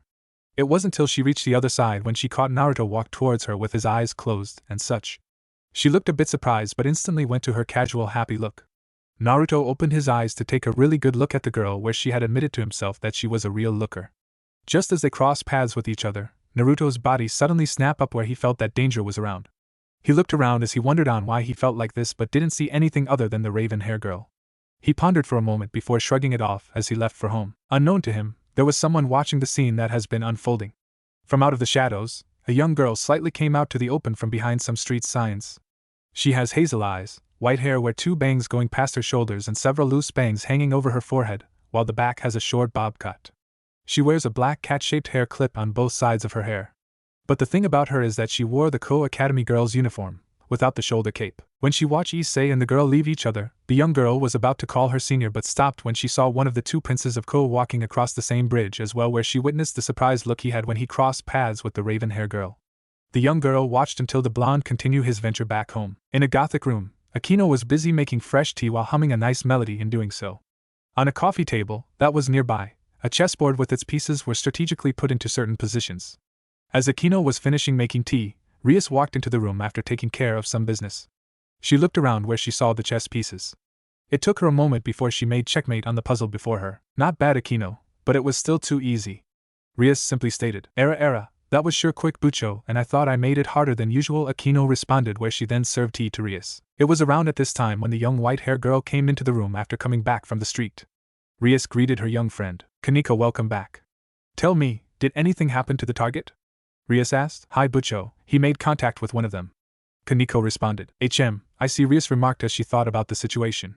Her thoughts stopped when Kaneko explained to her about what else she saw. Bucho, I also saw Namikaze-sen crossing paths with the same person that Issei contacted, Kaneko stated, surprising Rias and Akino. When it came to Naruto, Rias couldn't help but think and blush about the conversation they both had a couple of days ago. She thought about what Naruto told her, about how he wanted a girlfriend who was more like his friend, where in her mind she agreed with, since she wanted a boyfriend that cared for her as her friend. She thought about Naruto more often, especially since he was able to do something that no mortal has ever done before. He is certainly an interesting one, Habucho Akino stated. Yes, especially since his weird power actually negated my charm magic on him, Rias added to the statement. Akino looked curious when Rias explained that for the past couple of weeks, her relationship with Naruto has steadily increased to the point where she can trust him. Of course, the thing that got Rias so intriguing in Naruto was because of the several times she had used her magic on him. He seemed to negate/disregard it in some way or another, which interested her. I can see why you're so interested in him, Bucho. If he can negate a simple charm as well as enter a simple barrier without even knowing it, anyone would be interested, Akino remarked, where Rias agreed with her friend. Rias' thoughts were interrupted when Akino continued on. Personally, I'm more interested in seeing what's underneath his pants, since seeing his chest up close showed a lot of promise, chuckled Akino as she placed a hand on her face from imagining it, where Rias blushed as she visualized Naruto's chest, where even she admitted to herself that she dreamed about it in her sleep, about her laying on top of him and feeling it with her hands. Her thoughts about Naruto's body stopped when the short, petite girl spoke up. "What are you planning to do next, Bucho?" asking her leader. Rias thought for a moment before answering her young junior, with ease say, "It depends on what he does next. For Naruto, I'm going to go and confront him myself," stated with a smile. Akino and Kaneko looked a bit surprised on that last part. They both knew that both Naruto and Rias has gotten closer in the month, but they didn't think she would confront Naruto by herself, which they figured that she used some other type of method. One thing is for certain, tomorrow morning is going to be exciting. Noon, Naruto was leaning on an open window as he felt the gentle breeze on his face. As he stood there, the female students looked at him with admiration since he looked like a model standing the way he is. His pleasurable view was disturbed when he looked down to see Issei looking at his cell phone while giggling at it, while his two cohorts looked at him with envy. He guessed that it must have something to do with the girl he talked to late yesterday afternoon. Naruto's gaze changed from his gaze on the perverted trio to the sight coming towards him. From behind, he heard a couple of girls giving off awe sounds towards something. He looked around to see Rias walking along the hallway. As she walked towards him, he couldn't help but admire her beauty, especially since for a bit of time he actually felt attracted to her. He even thought about asking her out on a date, but decided to wait since he wanted to be sure before doing it, since he doesn't want to ruin his relationship with her with the awkwardness. When Rias came close to him, he greeted her like usual, where she did the same. Once they greeted each other, Naruto expected her to move along since he knows that she's a busy person, but saw her acting a little weird towards him right now. "No, Naruto-san, do you mind if I ask you something?" Rias asked. Sure. What is it?" Naruto replied while looking confused for a bit. Rias took a small breath and was about to say it, but the moment she took another look at him, she suddenly started to get nervous. She doesn't know why, but she can feel her heartbeat increasing. Her face heat up while her mouth was open a bit, like she was trying to come up with the words on what she was going to say. Naruto looked at her confusingly since Rias was acting strange towards him. From what he was seeing, Rias was acting shyly and nervously for some reason, where he wondered on why she would act like that, since from all the time he has seen her, she always held an air of confidence. It took a minute or two before she finally gotten her act together, where she took a deep breath and looked at Naruto with a nervous face. Naruto-san, do Rias started off. "Yes, Rias-san?" asking Naruto. You see, I was hoping if you could tutor me in French?" Rias blushed as she asked Naruto. Daunting a look of curiosity, he looked at Rias with wonder. "You want me to help you with French speaking?" Naruto said with his eyebrow quirk up. "Hi. You see, I have been meaning to learn a new language for a bit since I can already speak English, Japanese, and Swedish. I was hoping you would help me in learning it since you already can read and speak it," Rias asked with a blush. Naruto thought about it for a moment before he happily answered her. "All right, I have no problem in teaching you French." Where Rias looked pleased about it. "Since today is Friday and if you're free later on, let's meet at the library or somewhere you like," suggested the young blonde. "How about Sunday at your place, since I have a couple of things that would take up the rest of today and tomorrow?" Rias replied. Naruto shrugged it with acceptance since he didn't see the harm of it. They both talked on where to meet first before going to the blonde's home, which Rias then walked away with a satisfying smile, while Naruto gazed at her leaving before turning back to the scenery outside of the school. Evening. It was late in the evening as Naruto was finishing playing Mozart, number 5 in A, second movement on his violin, not his Stradivarius, a different violin. He played it to not only enjoy the music but also to get his mind to focus on a few things. His thoughts turned to Rias Gremery since tomorrow she'll be visiting his home for her French lesson. He wondered on why he actually agreed to help tutor her in studying another language. At first, he wondered if there was something else, like she was just more curious about him than learning another language. He figured if she was interested in him, then he could understand since he was also interested in her, so much so that he actually wanted to ask her on a date, which really surprised himself. Over the years, so many young teenage girls had asked him out, just as beautiful as Rias, but he didn't have any feelings towards them. With Rias, he felt that she was someone special, where he felt comfortable being around her and Akino. In fact, besides his family, Naruto has never actually opened up anyone to else. Finishing both his thoughts and musical piece, he placed his prized musical instrument back into its special case before heading to bed. Sunday. It was late morning as Rias Gremery strolled at the walkway towards her meeting destination. As she walked, she noticed the looks that many people were giving her. Teenage and young adult males looked at Rias with a blush since she was beautiful, while the women looked at her with envy or jealousy at her amazing figure. Rias was wearing a tight, sleeveless red striped top that displayed her chest size as well as showing her thin waist size, with tight white jeans which showed her well-toned legs and firm rear along with casual sandals. She also carried a medium-sized purse on her right shoulder. Arriving at the meeting point, she looked at herself to see that she arrived about 5 minutes early, where she decided to wait for her date to arrive. While waiting, her thought turned back on how she ended up on going on a somewhat date with Naruto, even though it was for her to investigate on him. Sure, she found him attractive, but it was his power that she was interested even more. While thinking things over, her thoughts were disturbed when a group of 3 guys came walking towards her. The 3 young men were in their early 20s, walking around without a care until they spotted Rias. One of them decided to go and see if she would want to go out with him where his friends follow. When he approached her, he got her attention where he played it cool. Rias looked at the young man, figured that he wanted her on a date with him, which he asked in a way that she need help, where she gently smiled at him. No, I don't need any help.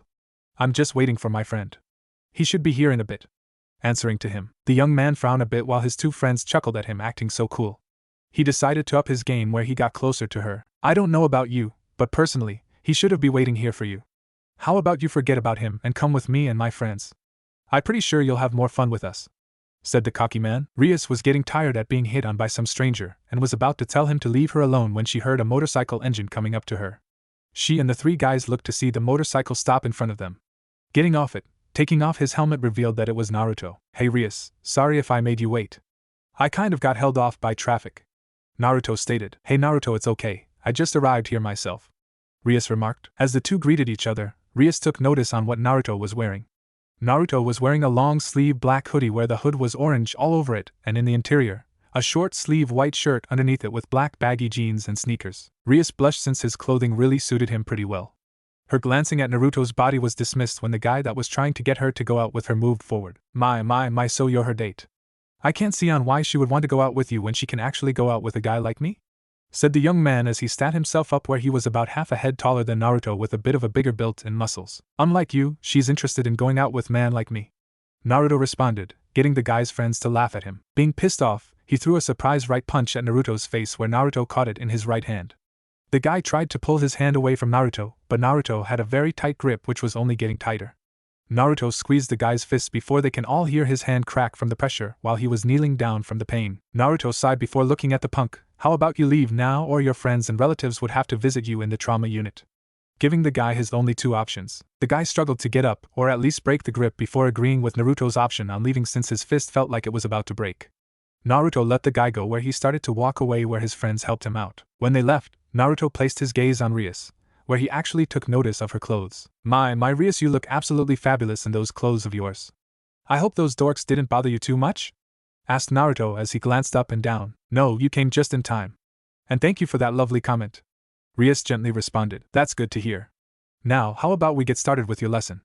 Naruto suggested where Rias agreed. Naruto opened the compartment of his motorcycle to pull out another helmet where he gave Rias his full-face helmet while putting on his half-helmet that he pulled out. Getting on his cycle, he looked back to see that Rias was actually a little nervous where he guessed that it might be because she's never been on a motorcycle before. Rias, are you nervous on riding with me? Questioned Naruto. No, it's just Rias started off before Naruto interrupted her as he said, You've never been on a motorcycle before, haven't you? Where she nodded. After some persuading, promising that nothing is going to happen to her, Naruto got Rias to sit right behind him. After she got on, he looked back at her. Alright then Rias, hold on nice and tight since the first time is usually the most surprising. Where Rias wondered on what he meant but placed her arms around his waist. Once he knew that Rias had secured herself, he started up his motorcycle and instantly sped up where Rias yelled out in surprise. Namikaze's manner. After riding for a bit, Naruto and Rias arrived at the young blonde's home where Rias looked impressed at the home, especially since it has a lot of room. Putting his bike away, Naruto led Rias to the front entrance where he opened the door. Walking in, Rias could see that this house was definitely one of the nicest and biggest homes she's been to in the human world. Alright then let's go to the Oval Office room since it has a couple of books on how to speak in French, Naruto stated where Rias agreed. Leading her to the giant Oval Office, she looked impressed on how many books the room has, 2 stories worth of it. As she gazed upon the room, Naruto looked around for a bit till he found the beginner's book for French speaking in Japanese. Alright now, come on Rias, let's get to work, smiled Naruto where Rias nodded in agreement. Late afternoon. For the past couple of hours, Naruto and Rias has studied for the past couple of hours where Rias had to admit when it comes to tutoring someone in language, he is pretty good. Taking a break where he made a couple of snacks and drinks for them, they talked a bit more where they talk about whatever. As the sun began to set, Naruto thought it would be a good time to call it a day. Since the sun is starting to set, how about we call it a day? I'm pretty sure your family must be starting to wonder where you are, Naruto stated. Yes, I believe that would be a good idea. Thank you for helping me, or I should probably say merci de prendre votre temps sur moi tutorial pour parler. How does language pronounce? Rias asked. It's long and you messed up on a few of the words in your sentence which changed the E and U to I and O. Naruto explained where Rias chuckled at her clumsiness. Guess I'm going to need some more practice after this, Rias remarked as she looked at the Japanese to French book. Hey, that's why we're practicing, so you can get better. Trust me since I have practiced almost all my life on all the stuff I have achieved, explained the young blonde as the redhead beauty looked at him. Really, you mind showing me some of your accomplishments? Rias asked, where she was glad that her patience has paid off, even though she admitted to herself that hanging out with Naruto was fun. Naruto led Rias to one of the rooms in the first floor, guiding her through the hallway. Going a bit deeper into the house, Naruto opened the door where he turned on the lights for them to see inside the room. The room was decorated with photos and trophies from different events, athletics/artistic/academic. Walking into the room, Rias had to admit that Naruto has done a lot of things that she has yet to accomplish. Glancing at each picture, she can see that Naruto has been a musician for nearly a decade, while the athletic photos showed the same thing. The things that got her interest though was his martial arts/kenjutsu trophies and academic awards. So what do you think? I have done a lot as a brat, Naruto simply stated with a smirk, but smiled sincerely as he looked at few of the photos. Yes, this is indeed very impressive. I've heard you were a great musician from the other students in Kuo. But I didn't believe you're an artist as well. Rias admittedly, as she saw several awards in art. Thanks, to tell you the truth, when I was younger I never had an interest in painting or sketching before he realized something. Actually, I don't even know why I started to paint in the first place, muttered Naruto in curiosity. His thoughts stopped when Rias asked him if she can see any of his paintings. Naruto agreed, where he decided to show her his private works that were located on the west side of his home. Leading her upstairs, he took her to his art room where it held his most private works of art. Seeing the paintings and sketches, she had to admit that he was really skilled. She looked to see an amazing landscapes, drawn buildings that used to be around several centuries ago. But the thing that caught her attention on all these paintings is that it was some way painted in a biblical/devil theme, depicting several events or some other kind of it. Her thoughts about Naruto's painting changed as her attention was drawn to a painting in the far center of the room. She walked up towards it where she gazed upon the mystifying piece. Seeing the attractive and mysterious woman made her wonder on who she is. As she gazed on it harder, something in her mind clicked on something. For some strange reason, I feel like I've seen this woman before, but where? Thought Rias as she hardened her stare at it before it was stopped when Naruto called out to her. Rias, are you okay? Naruto asked. Oh yes, it's just this painting. It really caught my attention. I'm kind of amazed that you do nude painting on anyone before. Rias commented. Can you tell me on who the model is? Curiously asked, where the blonde shook his head. No, I can't, since this isn't a model I painted but something I drew out from my imagination. Naruto replied. You painted this with your imagination? Rias remarked. Yes, although I feel like I know this person, yet at the same time I haven't met her before. I just figure it must be someone that I spotted while walking around that time or something. But in case, it is one of my more promising pics, don't you think? Naruto said. Yes, but you know, if you ever need a live model, Rias said as she leaned onto Naruto, pressing her bust onto her chest that gave him a good view of her cleavage as the redhead got closer to his ear. You can always ask me? Muttered Rias. Naruto blushed a bit before he changed the subject, where he suggested that he'll drop her off home. Rias said that she can drop her off where he picked her, since someone she knows will come and get her. Getting on his motorcycle, Naruto drove Rias back to the place where he picked Rias up. As he swirled around, Rias held Naruto closely towards her body. As she did, she untied her hands that were latched together just above his waist, where she moved them up, placed them on his chest where his hands felt through his clothing. Naruto blushed a bit at what Rias was doing, feeling his chest with her hands, which made it somewhat difficult for him to pay attention to the road, especially since before her hands he can already feel Rias large behind his back. As the blonde boy continued to drive both him and Rias, the redhead herself wondered something herself. Why did I place my hands on his chest? Why am I hugging him tighter? Although I have to admit that he has a very well-built chest and firm abs. Rias thought as her hands slowly moved around Naruto's chest as she noted down what Naruto's body is like with her mind. As she continued to detail every inch of Naruto's chest, she imagined on what it would be like to see and feel what the rest of his body, where her face had a red blush at imagining it. Getting to the bus stop where he picked her up earlier, Naruto turned to Rias. I had a pretty good time, Rias. Naruto stated. The same with me. Maybe next time we can go somewhere more amusing and hang out, Rias suggested. Yeah, that sounds great. I'd better get going unless you changed your mind on giving you a ride, Naruto said, where Rias waved her head at dismissing the offer again. Alright then, as for now, this is see ya, Naruto remarked in playful pose, where Rias chuckled at the way he said it to her. Her little laughter stopped when she was caught by surprise when Naruto kissed her cheek. He stepped back towards his motorcycle and drove off. Rias stood there as she watched Naruto flee away, where she placed a hand on her cheek, where Naruto kissed her. She stayed until he left her view before turning around and heading towards a private place where she used her magic to teleport herself back to her clubroom. Swerving around the streets and cars, Naruto thought about his time with Rias, which he admitted to himself that he enjoyed. Riding near a park, he suddenly felt a dreadful feeling, a feeling that told him that something was happening inside the park. He decided to check it out, since he was the type to follow his gut where it told him to go inside. Finding a parking area, Naruto went to the park, where he strolled for a bit until he neared the park's fountain. He looked to see that in front of him was Issei and the raven-hair girl that he saw a few days ago on the bridge. From what he can see, Both of them were on a date where he decided to leave them alone since they have the right to privacy. He only walked a bit away before he heard a familiar voice yell out, "OPPI." He went back since he was raised to be respectful towards women. When he got back to the fountain, he saw Issei laying on the ground with a blue blade through his chest, and in front of the down boy was the raven hair girl, except she was wearing a bondage-style clothing with a pair of black wings. "If you want to blame someone, blame God for giving you a sacred gear," said the raven girl. He ran towards Issei's side to see how badly injured he is. He didn't need a medical degree to know that Issei didn't have much time left. Where he looked back at the woman that was in front of them. "Why did you? What are you?" Naruto questioned, where somewhere deep inside him made him felt like this wasn't the first time meeting such a person. "Oh, I'm impressed to see you get through my barrier again. You must have some type of power as well, not to mention you're a lot more handsome than this kid. I kind of wondered on why you couldn't be my target. I would have definitely shown you a good time, but alas, I have to kill you since I can't leave any witnesses," said the Blackwing girl. The raven hair summoned a blade from out of nowhere where she threw it at Naruto. For Naruto, everything slowed down for him, where he saw a similar situation but with a different person with the same black wings except more pairs. That image disappeared where he was back at seeing the light blade coming towards him.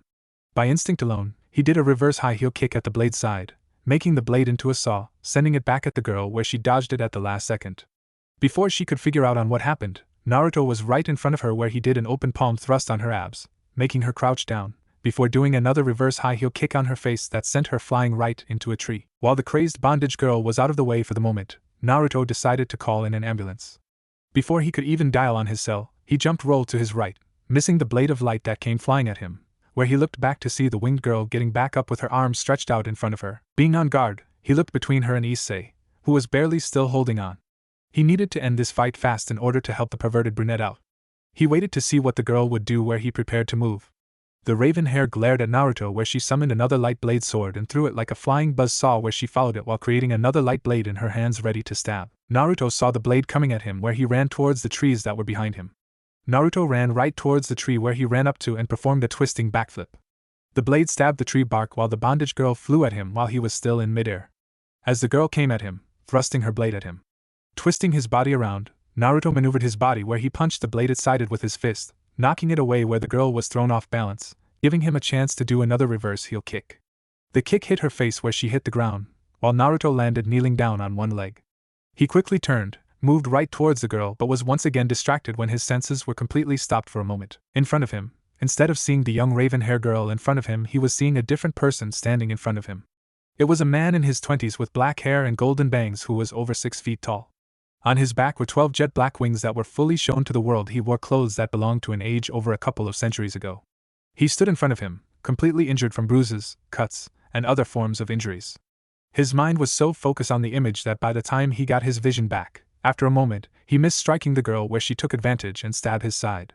The girl saw him distracted for a moment where she took the chance. Right now, Naruto was kneeling down first before falling to his uninjured side while he grasped his open wound. The wound was deep where his body then fell flat onto the ground where he lay face up towards the sky. The young raven hair woman slowly walked up to him. "I must say you're very impressive to actually fight me like that. If anything, you could have defeated me if you weren't distracted for the moment. I guess that power I'm sensing from you now only helped you, but it wasn't enough. Too bad, see ya cutie," said the bondage woman where she flew off after blowing him a kiss. It was around this time that Naruto's vision started to blur out where he started to lose feeling around his body. As he started to drift closer to death, he started to remember his family, thinking about how sad his father and mother would be, the thought of not being able to live his life, not being able to get married or have a family of his own. With that, he willed himself to stay awake, forcing his body to obey him to move where he actually started to, slowly, get up. "No, I won't go out like this, I have so much more things I have to do. I will live no matter what," which Naruto mentally said to himself, but his body couldn't rise to his will where he fell again on his side. It wasn't long before a crimson glow came out of nowhere, near both Naruto and Issei's body. Out of the glow, Rias came out where she looked around to see Issei lying in a pool of his own blood. "So you were the one who called me," Rias stated before looking around a bit until she saw Naruto lying just a bit of distance. Rias immediately rushed towards his side where she can see that he was barely alive. Like Issei. "Naruto-kun, don't worry, you won't be leaving my side," Naruto heard where his blurry vision only made him see crimson hair. The redhead held Naruto in her arms while looked at Issei. She gently placed Naruto down where she stated to them, "The two of you aren't going to be leaving my side since from now on the both will live for me," Rias said where Naruto just blacked out. Naruto's mindscape. Everything was dark, darker than the darkest night, as Naruto felt like he is in a place where there was nothing. He opened his eyes to see nothing, not even his own hands, as tried to look around. It wasn't till a sudden burst of light cut through the darkness. He was blinded for a second until he regained his vision to see that his entire body was in a stance. He looked directly in front of him before he looked to his side to see that he had stabbed someone he felt like has seen before. He couldn't clearly see his face since his long white hair covered most of it, but could see the blood that he was coughing out of his mouth, dripping down on his body. He felt his hands where he saw that he held a sword in it where it was through his heart. As he looked in shock, the man leaned closer to him, where he whispered in a divine, soothing and dying tone directly at his ear. I beg for your forgiveness, I beg for everyone's forgiveness. I had no idea that I failed so many. I had though thought I'd given the people hope and yet I have brought them pain as well. I'm as sorry that no not just I be but fo for every own to pl place to be burden onto you fo for that I'm so sorry for the pin way you are feeling I will give you a ss second ch&c for happiness where he put his right hand on his face. I have I failed you to the most s so lowering his face closer to the boy. IFO forgive you where the divine person finally died. Naruto looked in shock on what's happening before everything just brightened up again where he found himself in the darkness once again where in front of him a sword appeared, glowing in awe. He was about to reach for it, where he heard it speak to him. If you grasp this sword, you'll be whole again but forever live in the darkness where the voice of the divine person he saw just now spoke to him. He was starting to freak out and wondered on why he said that he'll be whole again. His thoughts stop as the divine voice continue on. But in so doing, all your past goodness and sins will return when the time has come. If you wish to forget and live in the light, then let it drift away into the darkness. Finished explaining. Naruto didn't know what it meant, but he knew that this sword was something special. He didn't know what the voice was telling him, but he felt like he needed the sword. He felt that this sword is both a gift and a curse. He decided to gamble where he reached for the sword, hesitated for a moment, before grabbing it. Naruto suddenly felt a huge surge of power that he never felt before yet felt so familiar. It was then that he heard the voice one last time. You will once again walk the path of darkness and light chaos and order you are both past and future one half of a whole once again be reborn Nexus. With strong tone. Nexus? Muttered Naruto as he blacked out again. Morning. The sun hit the window as light seeped its onto Naruto's face. Feeling the light on his face, Naruto tried to ignore the sun's morning glow push through his eyelids. Couldn't fight it any longer. Naruto woke up where he yawned as he stretched himself a bit. Moving his arms around, he noticed something was wrong. When he tried to move around, he felt his right arm being held down by something. Now, his bed was directly opposite to the door and close to the window where the sun would shine on him during the morning. As he tried to pull his right arm out, he felt something soft rubbing against it. He pulled the covers off his bed to reveal something that he normally doesn't see. In front of him was Rias sleeping peacefully right next to him as she held his right arm into her body. For a moment, he gazed on the buxom beauty in front of him before his mind suddenly went blank and something else took her place. Looking down on Rias, his eyes suddenly changed the lovely redhead that laid in bed right next to him into a beautiful silver-haired woman. Even though he couldn't see her face completely because the front part of her hair covered her eyes, he can still see the beauty that woman that laid next to her. Naruto knew who this woman is yet didn't understand on where he met her. He gently moved his left hand towards the beauty where he gently moved some strands of hair out of her face so he can gently touch the beauty's face. It was only here that his eyes refocused themselves where the silver-haired woman disappeared and returned to seeing Rias sleeping next to as he gently caressed her face with his hand. Naruto's action gently stirred Rias from her sleep where she woke up with a yawn. Slowly raising herself up, she stretched her arms up that caused her to bounce a bit. Startled by the action, Naruto moved back a bit where he fell off his bed and landed on his back on the floor. The redhead girl looked over the bed as she heard the fall where she found it humorous. Getting his bearings back, he looked up at Rias where he asked the one simple questions that would come at this moment. Rias! Why are you here? Why are you even in my bed sleeping naked?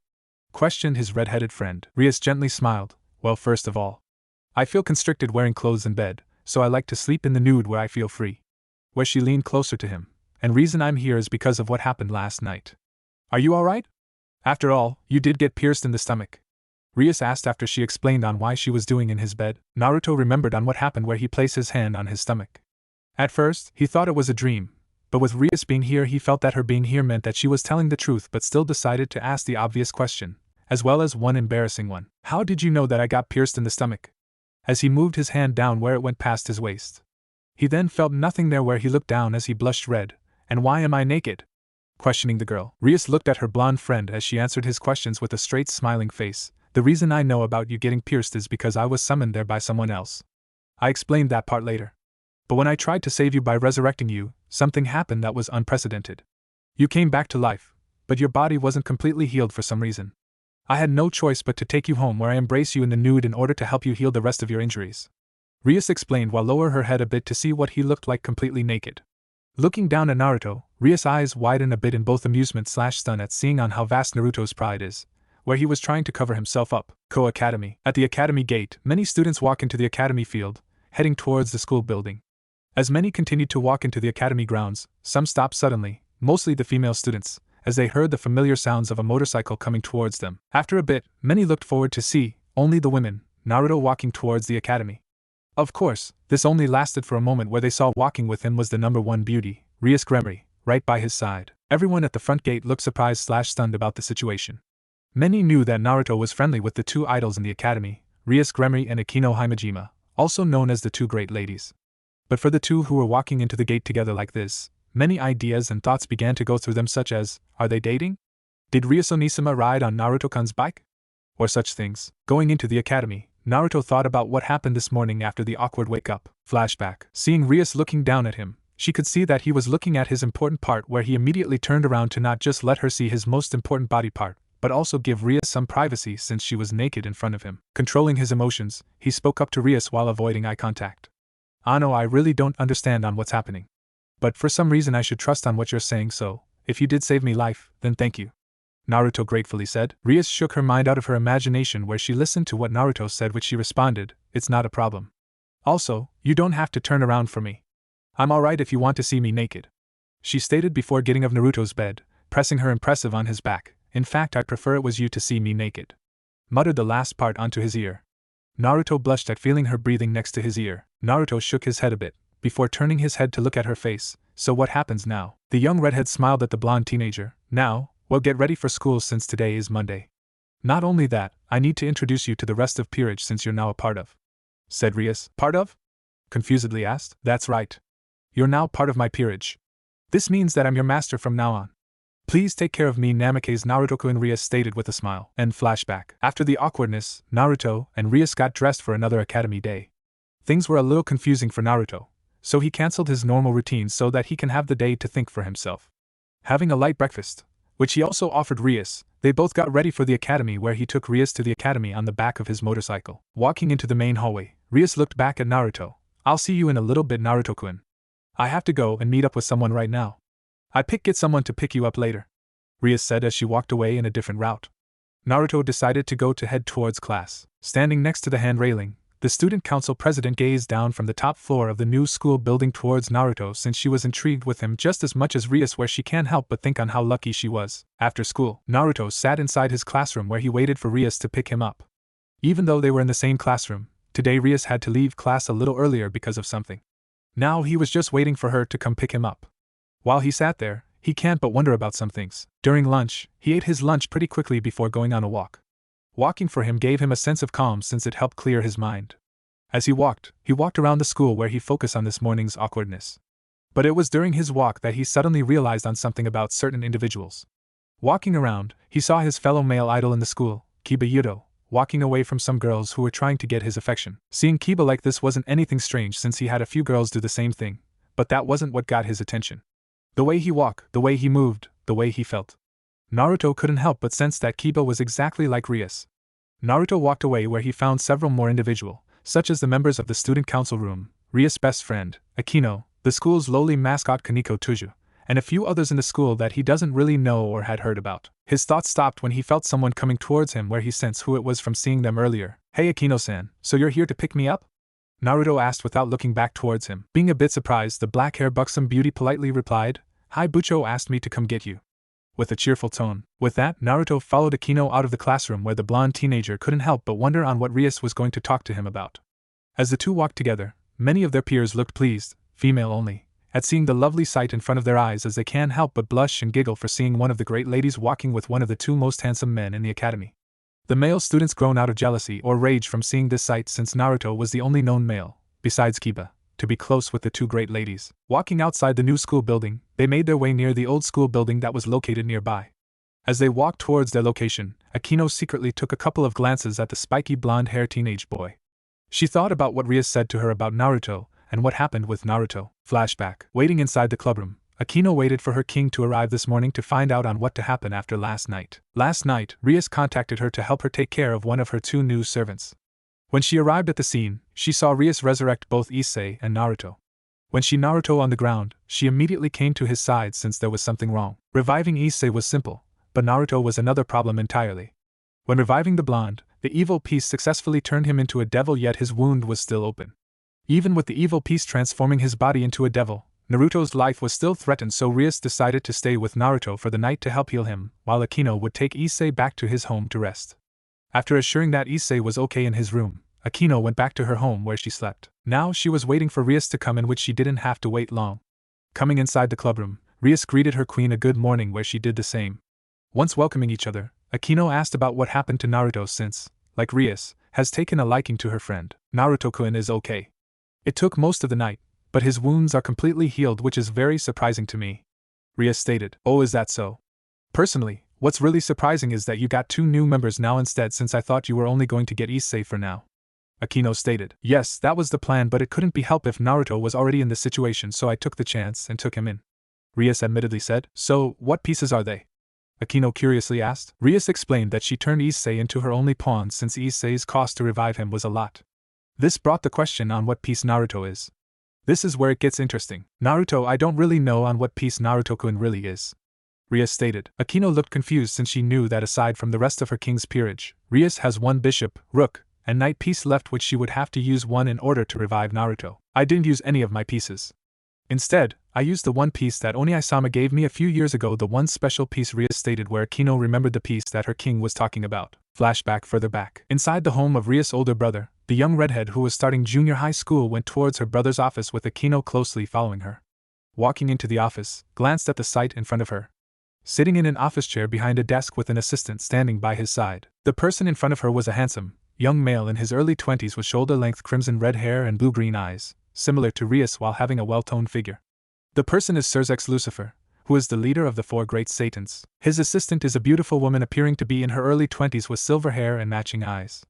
Her hair, which flows all the way down to her back, features a long braid on each side with small blue bows at the ends, while the rest is let down, ending in twin braids. She is wearing a blue and white French-made outfit with long sleeves and a white-made headband over her head, with a dash of red lipstick on his lips. She was Graphia Lucifuge, Surzek's queen and wife. Normally, the leader of the devils would sit in his throne room with his queen by his side, but today was just one of the few days that he does paperwork in his home. As he was finishing up his paperwork, Surzex looked up to see his little sister, where he immediately do what he usually does when he met her. Ria-tan. Where he quickly got to Rias, where he gave her a huge hug. Rias tried to get him off her but couldn't. Akino giggled at seeing this since she was used to this type of humorous situation. The hugging stopped when the silver-haired woman came up behind them, where she pulled on her king's ear. Surzex-sama, please show some restraint, Graphia calmly said. After a bit of pulling, Surzex let go of his sister, where he then acted normally in front of them. Once the moment calmed down, Surzex asked his little sister on why she was here. Rias explained that she came here since he was going to take her to meet Ajuka to get her evil piece set, since it was time.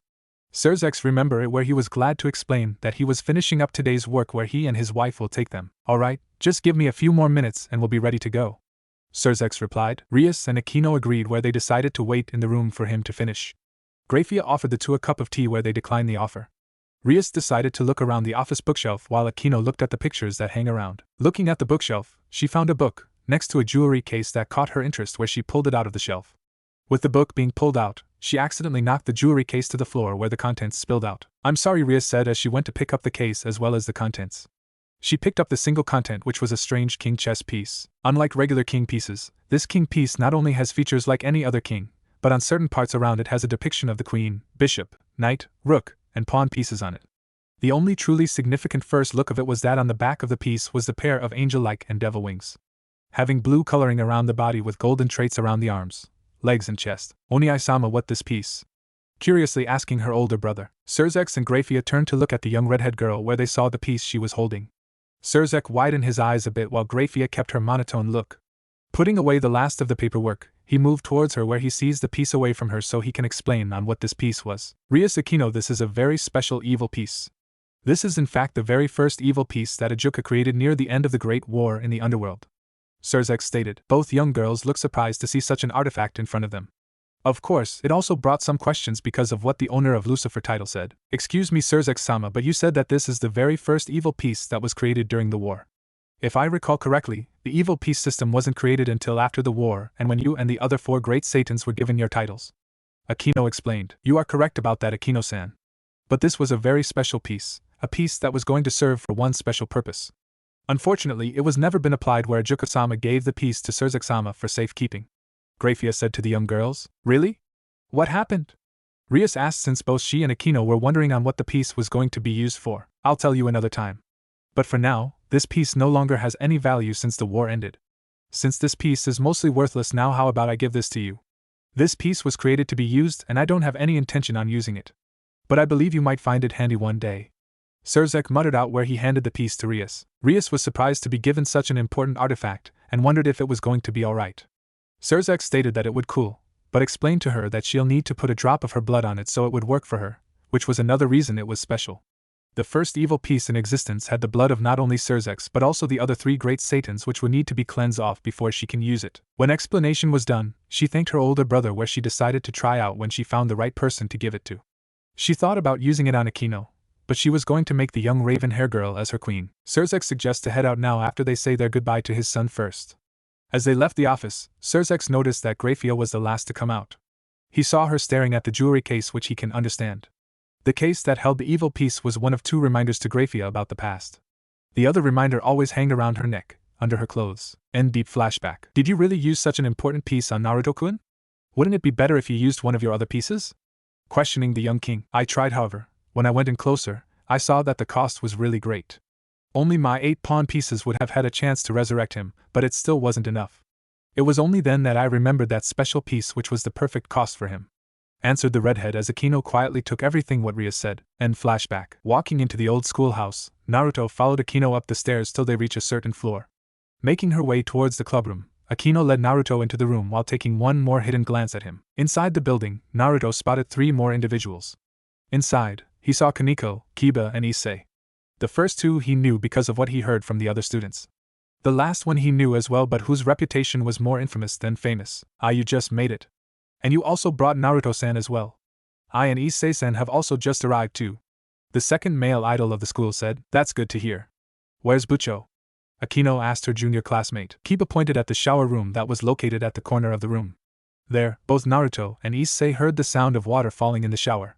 They looked to see an outline of a woman's body, which they guessed that it was Rias.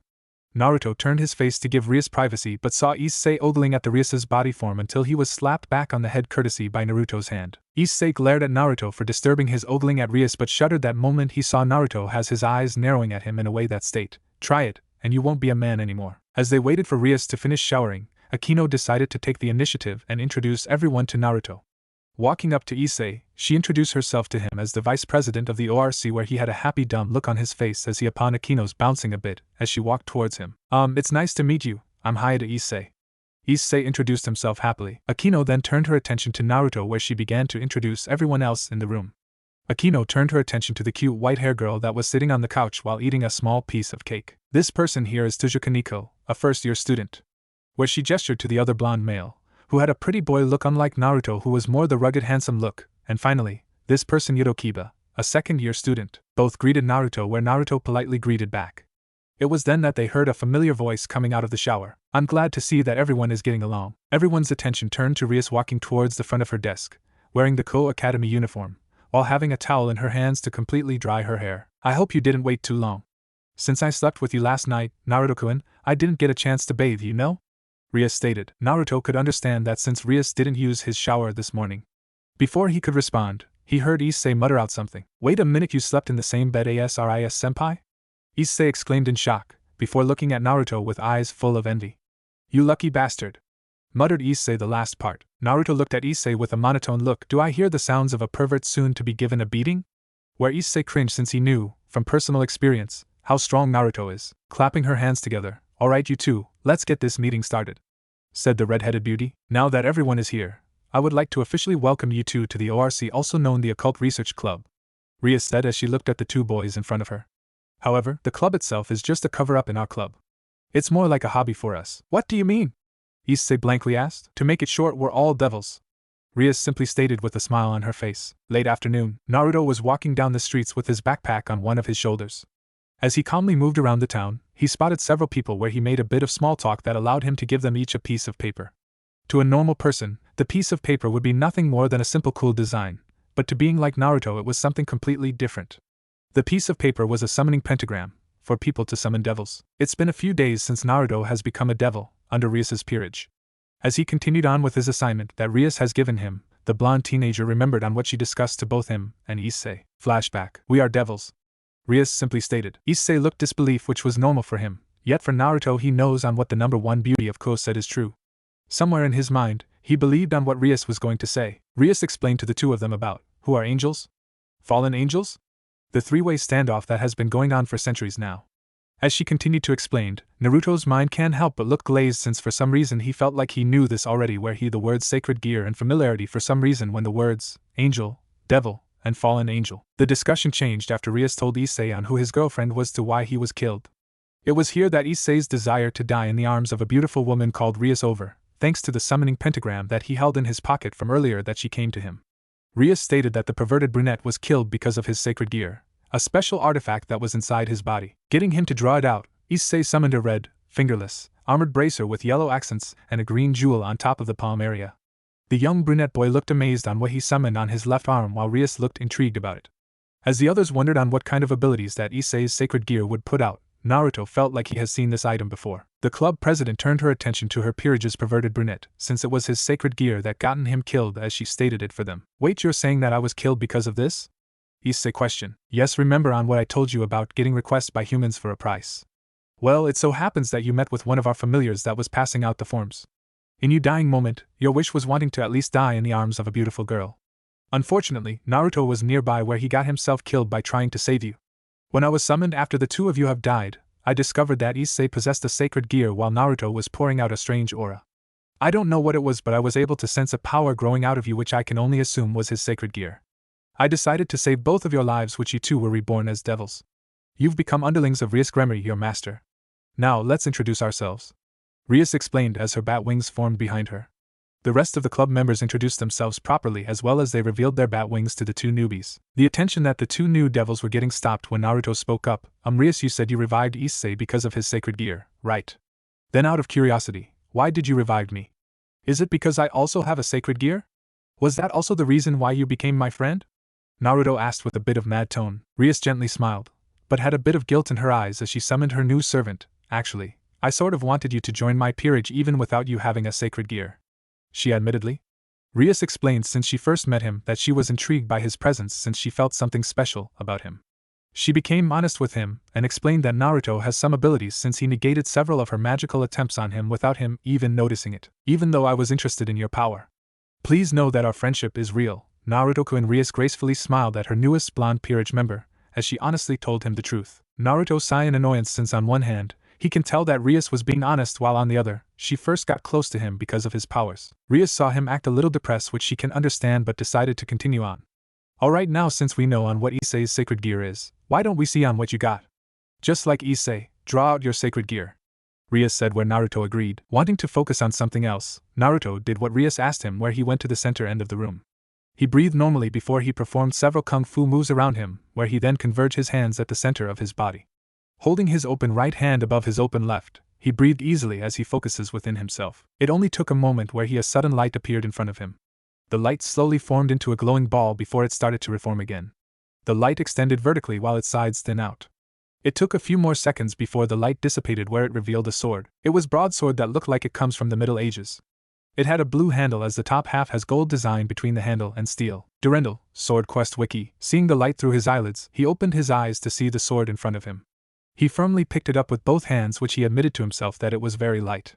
He showed how light his sword is by holding it up with just one hand. Rias and the others were amazed on what Naruto's sacred gear was, since they can see that the sword is special, although wondered on what type of sword it is. And flashback. His thoughts about what he learned turned to from what he learned to what he has to do. Currently, he learned from Rias that devil ranking system where he was only a low-level devil. With that, he learned ways on how to increase his ranking higher by completing a few types of tasks. He chuckled sheepishly at Issei's reaction on how he'll become a harem king while he has yet to figure out on what he wants to do yet. Although, as a human, he wanted to follow his father's footprints in research and development, since his family's business is about achieving better technology by the use of less waste, more on eco-friendly, such as changing carbon dioxide into a new form of plastic and such. So far, his family were able to create a new type of fuel that won't do too much damage to the environment, and motor engine that runs 75 miles per gallon, which showed promised results for Asian, European, and US military. Finishing his handouts, he decided to go back to the ORC room and rest. ORC. Walking into the room, he saw Issei standing on top of the magical diagram on the floor where he was then covered in light. Seeing eager look on his face, the brunette tried to use the diagram to teleport, only for the boy to still be standing in front of everyone there. Issei looked confused where Rias walked up to him with a sigh tone in her voice while placing a hand on her forehead. In order to make the jump through the magical diagram, you must reach a set level of power. Your level of magic must be too low, so the diagram isn't activating at all. Even with this, Rias ordered Issei to travel by foot and answer the summoner's call. It was really surprising where Issei cried in disbelief as he went to do his first contract. Once he left, Rias noticed Naruto standing near the entrance where she greeted him. Hi everyone, the blonde teenager greeted back where the rest of the club members did the same. What was Issei trying to do just now? Naruto asked. Rias explained that Issei has completed his contract handouts where he left to complete his first contract. At first, they engraved the insignia of the Gremory where he would have teleport using that same insignia but failed. Now he has to go on foot/bike to his summoner. Oh okay, so that explains why he cry in frustration since he has to travel by foot since I was here to see him not teleporting. Naruto said. Yes, it's actually quite a first, but I guess it's not his fault since he hasn't yet done any magic training. Rias stated. Nodding in understanding, he asked Rias on when he'll begin his contract dealings. Rias thought about it for a moment, and decided that it was good time to see what her other new piece could do. Akino, prepare another engraving spell. Let's give Naruto his insignia so he can start doing his contracts as well. Rias ordered where Akino obliged. After completing the ceremony, Rias took Naruto's left hand and engraved the Gremory symbol on him where she explained on what the symbol could be used, such as gather magic and other things. Once completed, Naruto had someone who wanted to summon him where he did what Rias said, which the same as Issei was. As he focused on the magical diagram, he couldn't help but feel that this was familiar to him. He unleashed his magical power where Naruto was quickly teleported to the person calling him. Seeing Naruto teleport, Rias smiled since her new servant has some magical power in him already. Bucho getting Rias' attention. I know that you used that piece to resurrect him. I'm curious to know on what kind of powers he has. The raven-hair beauty asked. I don't know, I have sent word to Oniai-sama about me using the piece but have yet received any information about it. I'm guessing Beelzebub-sama must be trying to find the records on his very first piece since it was created before the evil piece system. Rias stated. Akino nodded while Kiba and Kaneko wondered on what they were talking about, which Akino explained to them about the special evil piece that Rias used. Namake's home. Naruto walked into his mansion home as he went to get a small bite to eat before heading towards bed. While eating his small meal, basic ham sandwich, he thought about his training regimen. He figured that he'll have to do all his practicing in the morning while in the afternoon will be for his devil duties. As he went to get ready for bed, he thought about his first contract he made tonight. The contract was simple yet kind of awkward. The contract involved a young woman with tense shoulders which she requested some dinner be made along with a shoulder/back massage. Naruto agreed where he made a nice meal of fish and rice along with some veggies from what he can find in her refrigerator. As he made the dinner, his summoner took a nice shower before coming out with only a towel wrapped around her body. She laid on the coffee table as she asked him to massage her, which she'll eat dinner a bit later. Naruto agreed, although had a tough time in responding quickly, given on what kind of body his summoner has, B. 92 centimeters, W. 59 centimeters, H. 87 centimeters. Getting over his nervousness, he gave her the massage. Finishing the request and getting paid for it, he went back home where he'll give Rias his completed contract tomorrow morning. Getting to his bed, already brushed his teeth and changing his clothing, he laid down where he then let sleep take over him, while his alarm cell alarm will wake him up. Morning. With his cell phone alarm beeping, Naruto was forced to wake up where he made a big yawn. Leaning upright, he felt a weight on his left arm again. He looked back down on his bed to see a familiar red hair underneath his sheets. He, of course, pulled the sheets away to reveal once again a very naked Rias. Taking a moment to register this, he turned his face away since he didn't want to be tempted on doing anything that he shouldn't. Naruto gently got out of bed, freshen up and get breakfast ready. Normally, he would put on his training gear or his musical instrument where he'll just take his academy clothes, an energy bar, a simple lunch, and school supplies where he'll go to school. But since Rias was here, he'll skip it since he needed to be a proper host. Getting dressed and everything, he was busy making breakfast, which was simple toast, egg whites, and sausage with orange juice. Finishing setting the table and everything, he heard someone walking towards him. He turned to see Rias, fully awake and dressed, with a smile on her face. Good morning, Rias greeted. Morning, Naruto responded. I see you made breakfast for two. Is one for me? Rias happily asked. No, getting Rias to frown. This is for the red-headed girl that slept next to me this morning, Naruto stated, where Rias blinked a few times before she got the small and unfunny joke. Haha, very funny. Rias responded as she took her seat next to him. As they started to eat, Naruto was the one to break the pleasant silence. Rias getting his red-headed master's attention. When? Or to be more precise, why did you sleep with me in my bed last night? asked the curious blonde. Your bed is really comfortable for some reason, so I came here after you have fallen asleep. I was able to sleep like a baby. Rias answered, where Naruto looked sheepishly at her. Finishing breakfast, they both left together to school on Naruto's motorcycle. Just as they were about to leave, Naruto felt someone was watching him. He looked around where Rias saw his confusion. Is something wrong, Naruto-kun?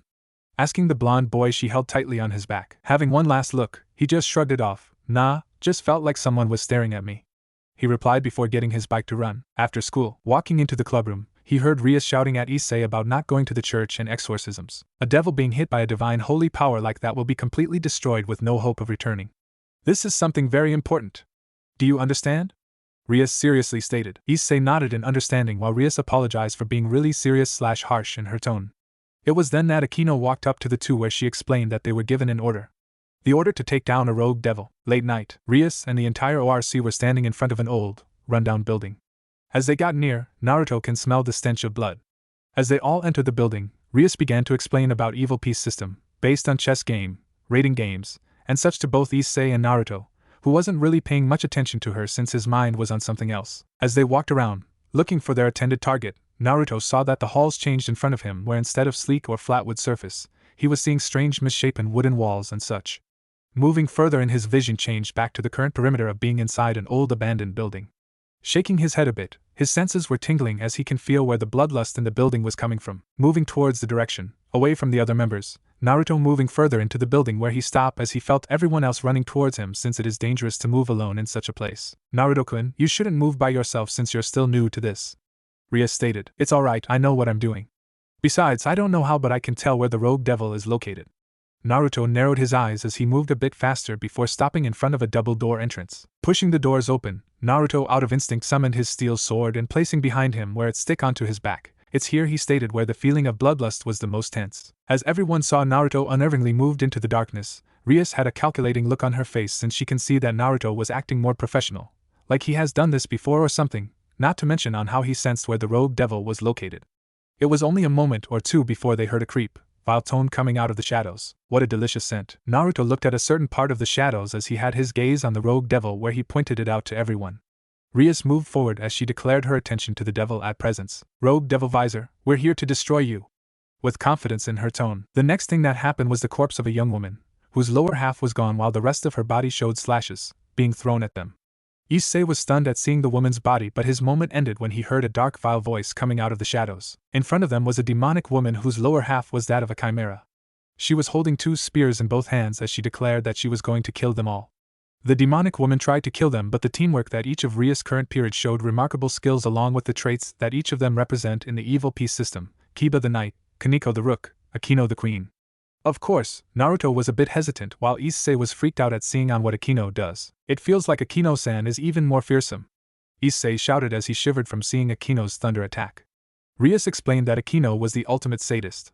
When it was over, Rias delivered the final blow. Dust to dust visor, Rias stated as her aura created a dark crimson orb of power that hit visor and turned her into nothing. As Issei looked amazed at seeing them fight, Naruto, who stayed back and paid attention as the others fought against the weak monster, couldn't help but feel as Rias' attack, or to be more precise her power, was familiar to him like he has seen it before. Seeing her attack on visor brought up something in his mind where he muttered to himself, power of destruction, where at that moment Rias' image changed to another redhead, whose hair was shoulder length while wearing some battle clothes. He only saw the person smile as it turned to see him. It was then that another word came into mind when seeing this person. Idiot thought to himself with a deadpan look while making the person going depressed before the image changed back to Rias and everyone else in her peerage. He shook his head before hearing Rias saying that they can leave now. He saw Issei walk up to Rias where he shyly looked at her as he asked her something. By the way, Bucho. What is it? Rias asked. We were interrupted earlier. What is my role in your peerage? Issei asked his king. Issei's role is pawn, Rias simple stated, where Issei figured he got the lowest rank. It was here that Naruto's curiosity peaked, since even though he didn't care, he was just as curious on knowing his role in her peerage. What about me? Naruto asked as she called back his sacred gear into his body. Rias had a thoughtful look as she answered Naruto's question. That's an interesting question since I have no idea. Where both blonde and brunette newbies looked at her awkwardly. Rias explained to Naruto that she used a special piece, the same explanation that she had with Akino earlier. So, until I get word back from the underworld, you're labeled as a mystery piece. Where Naruto nodded in understanding.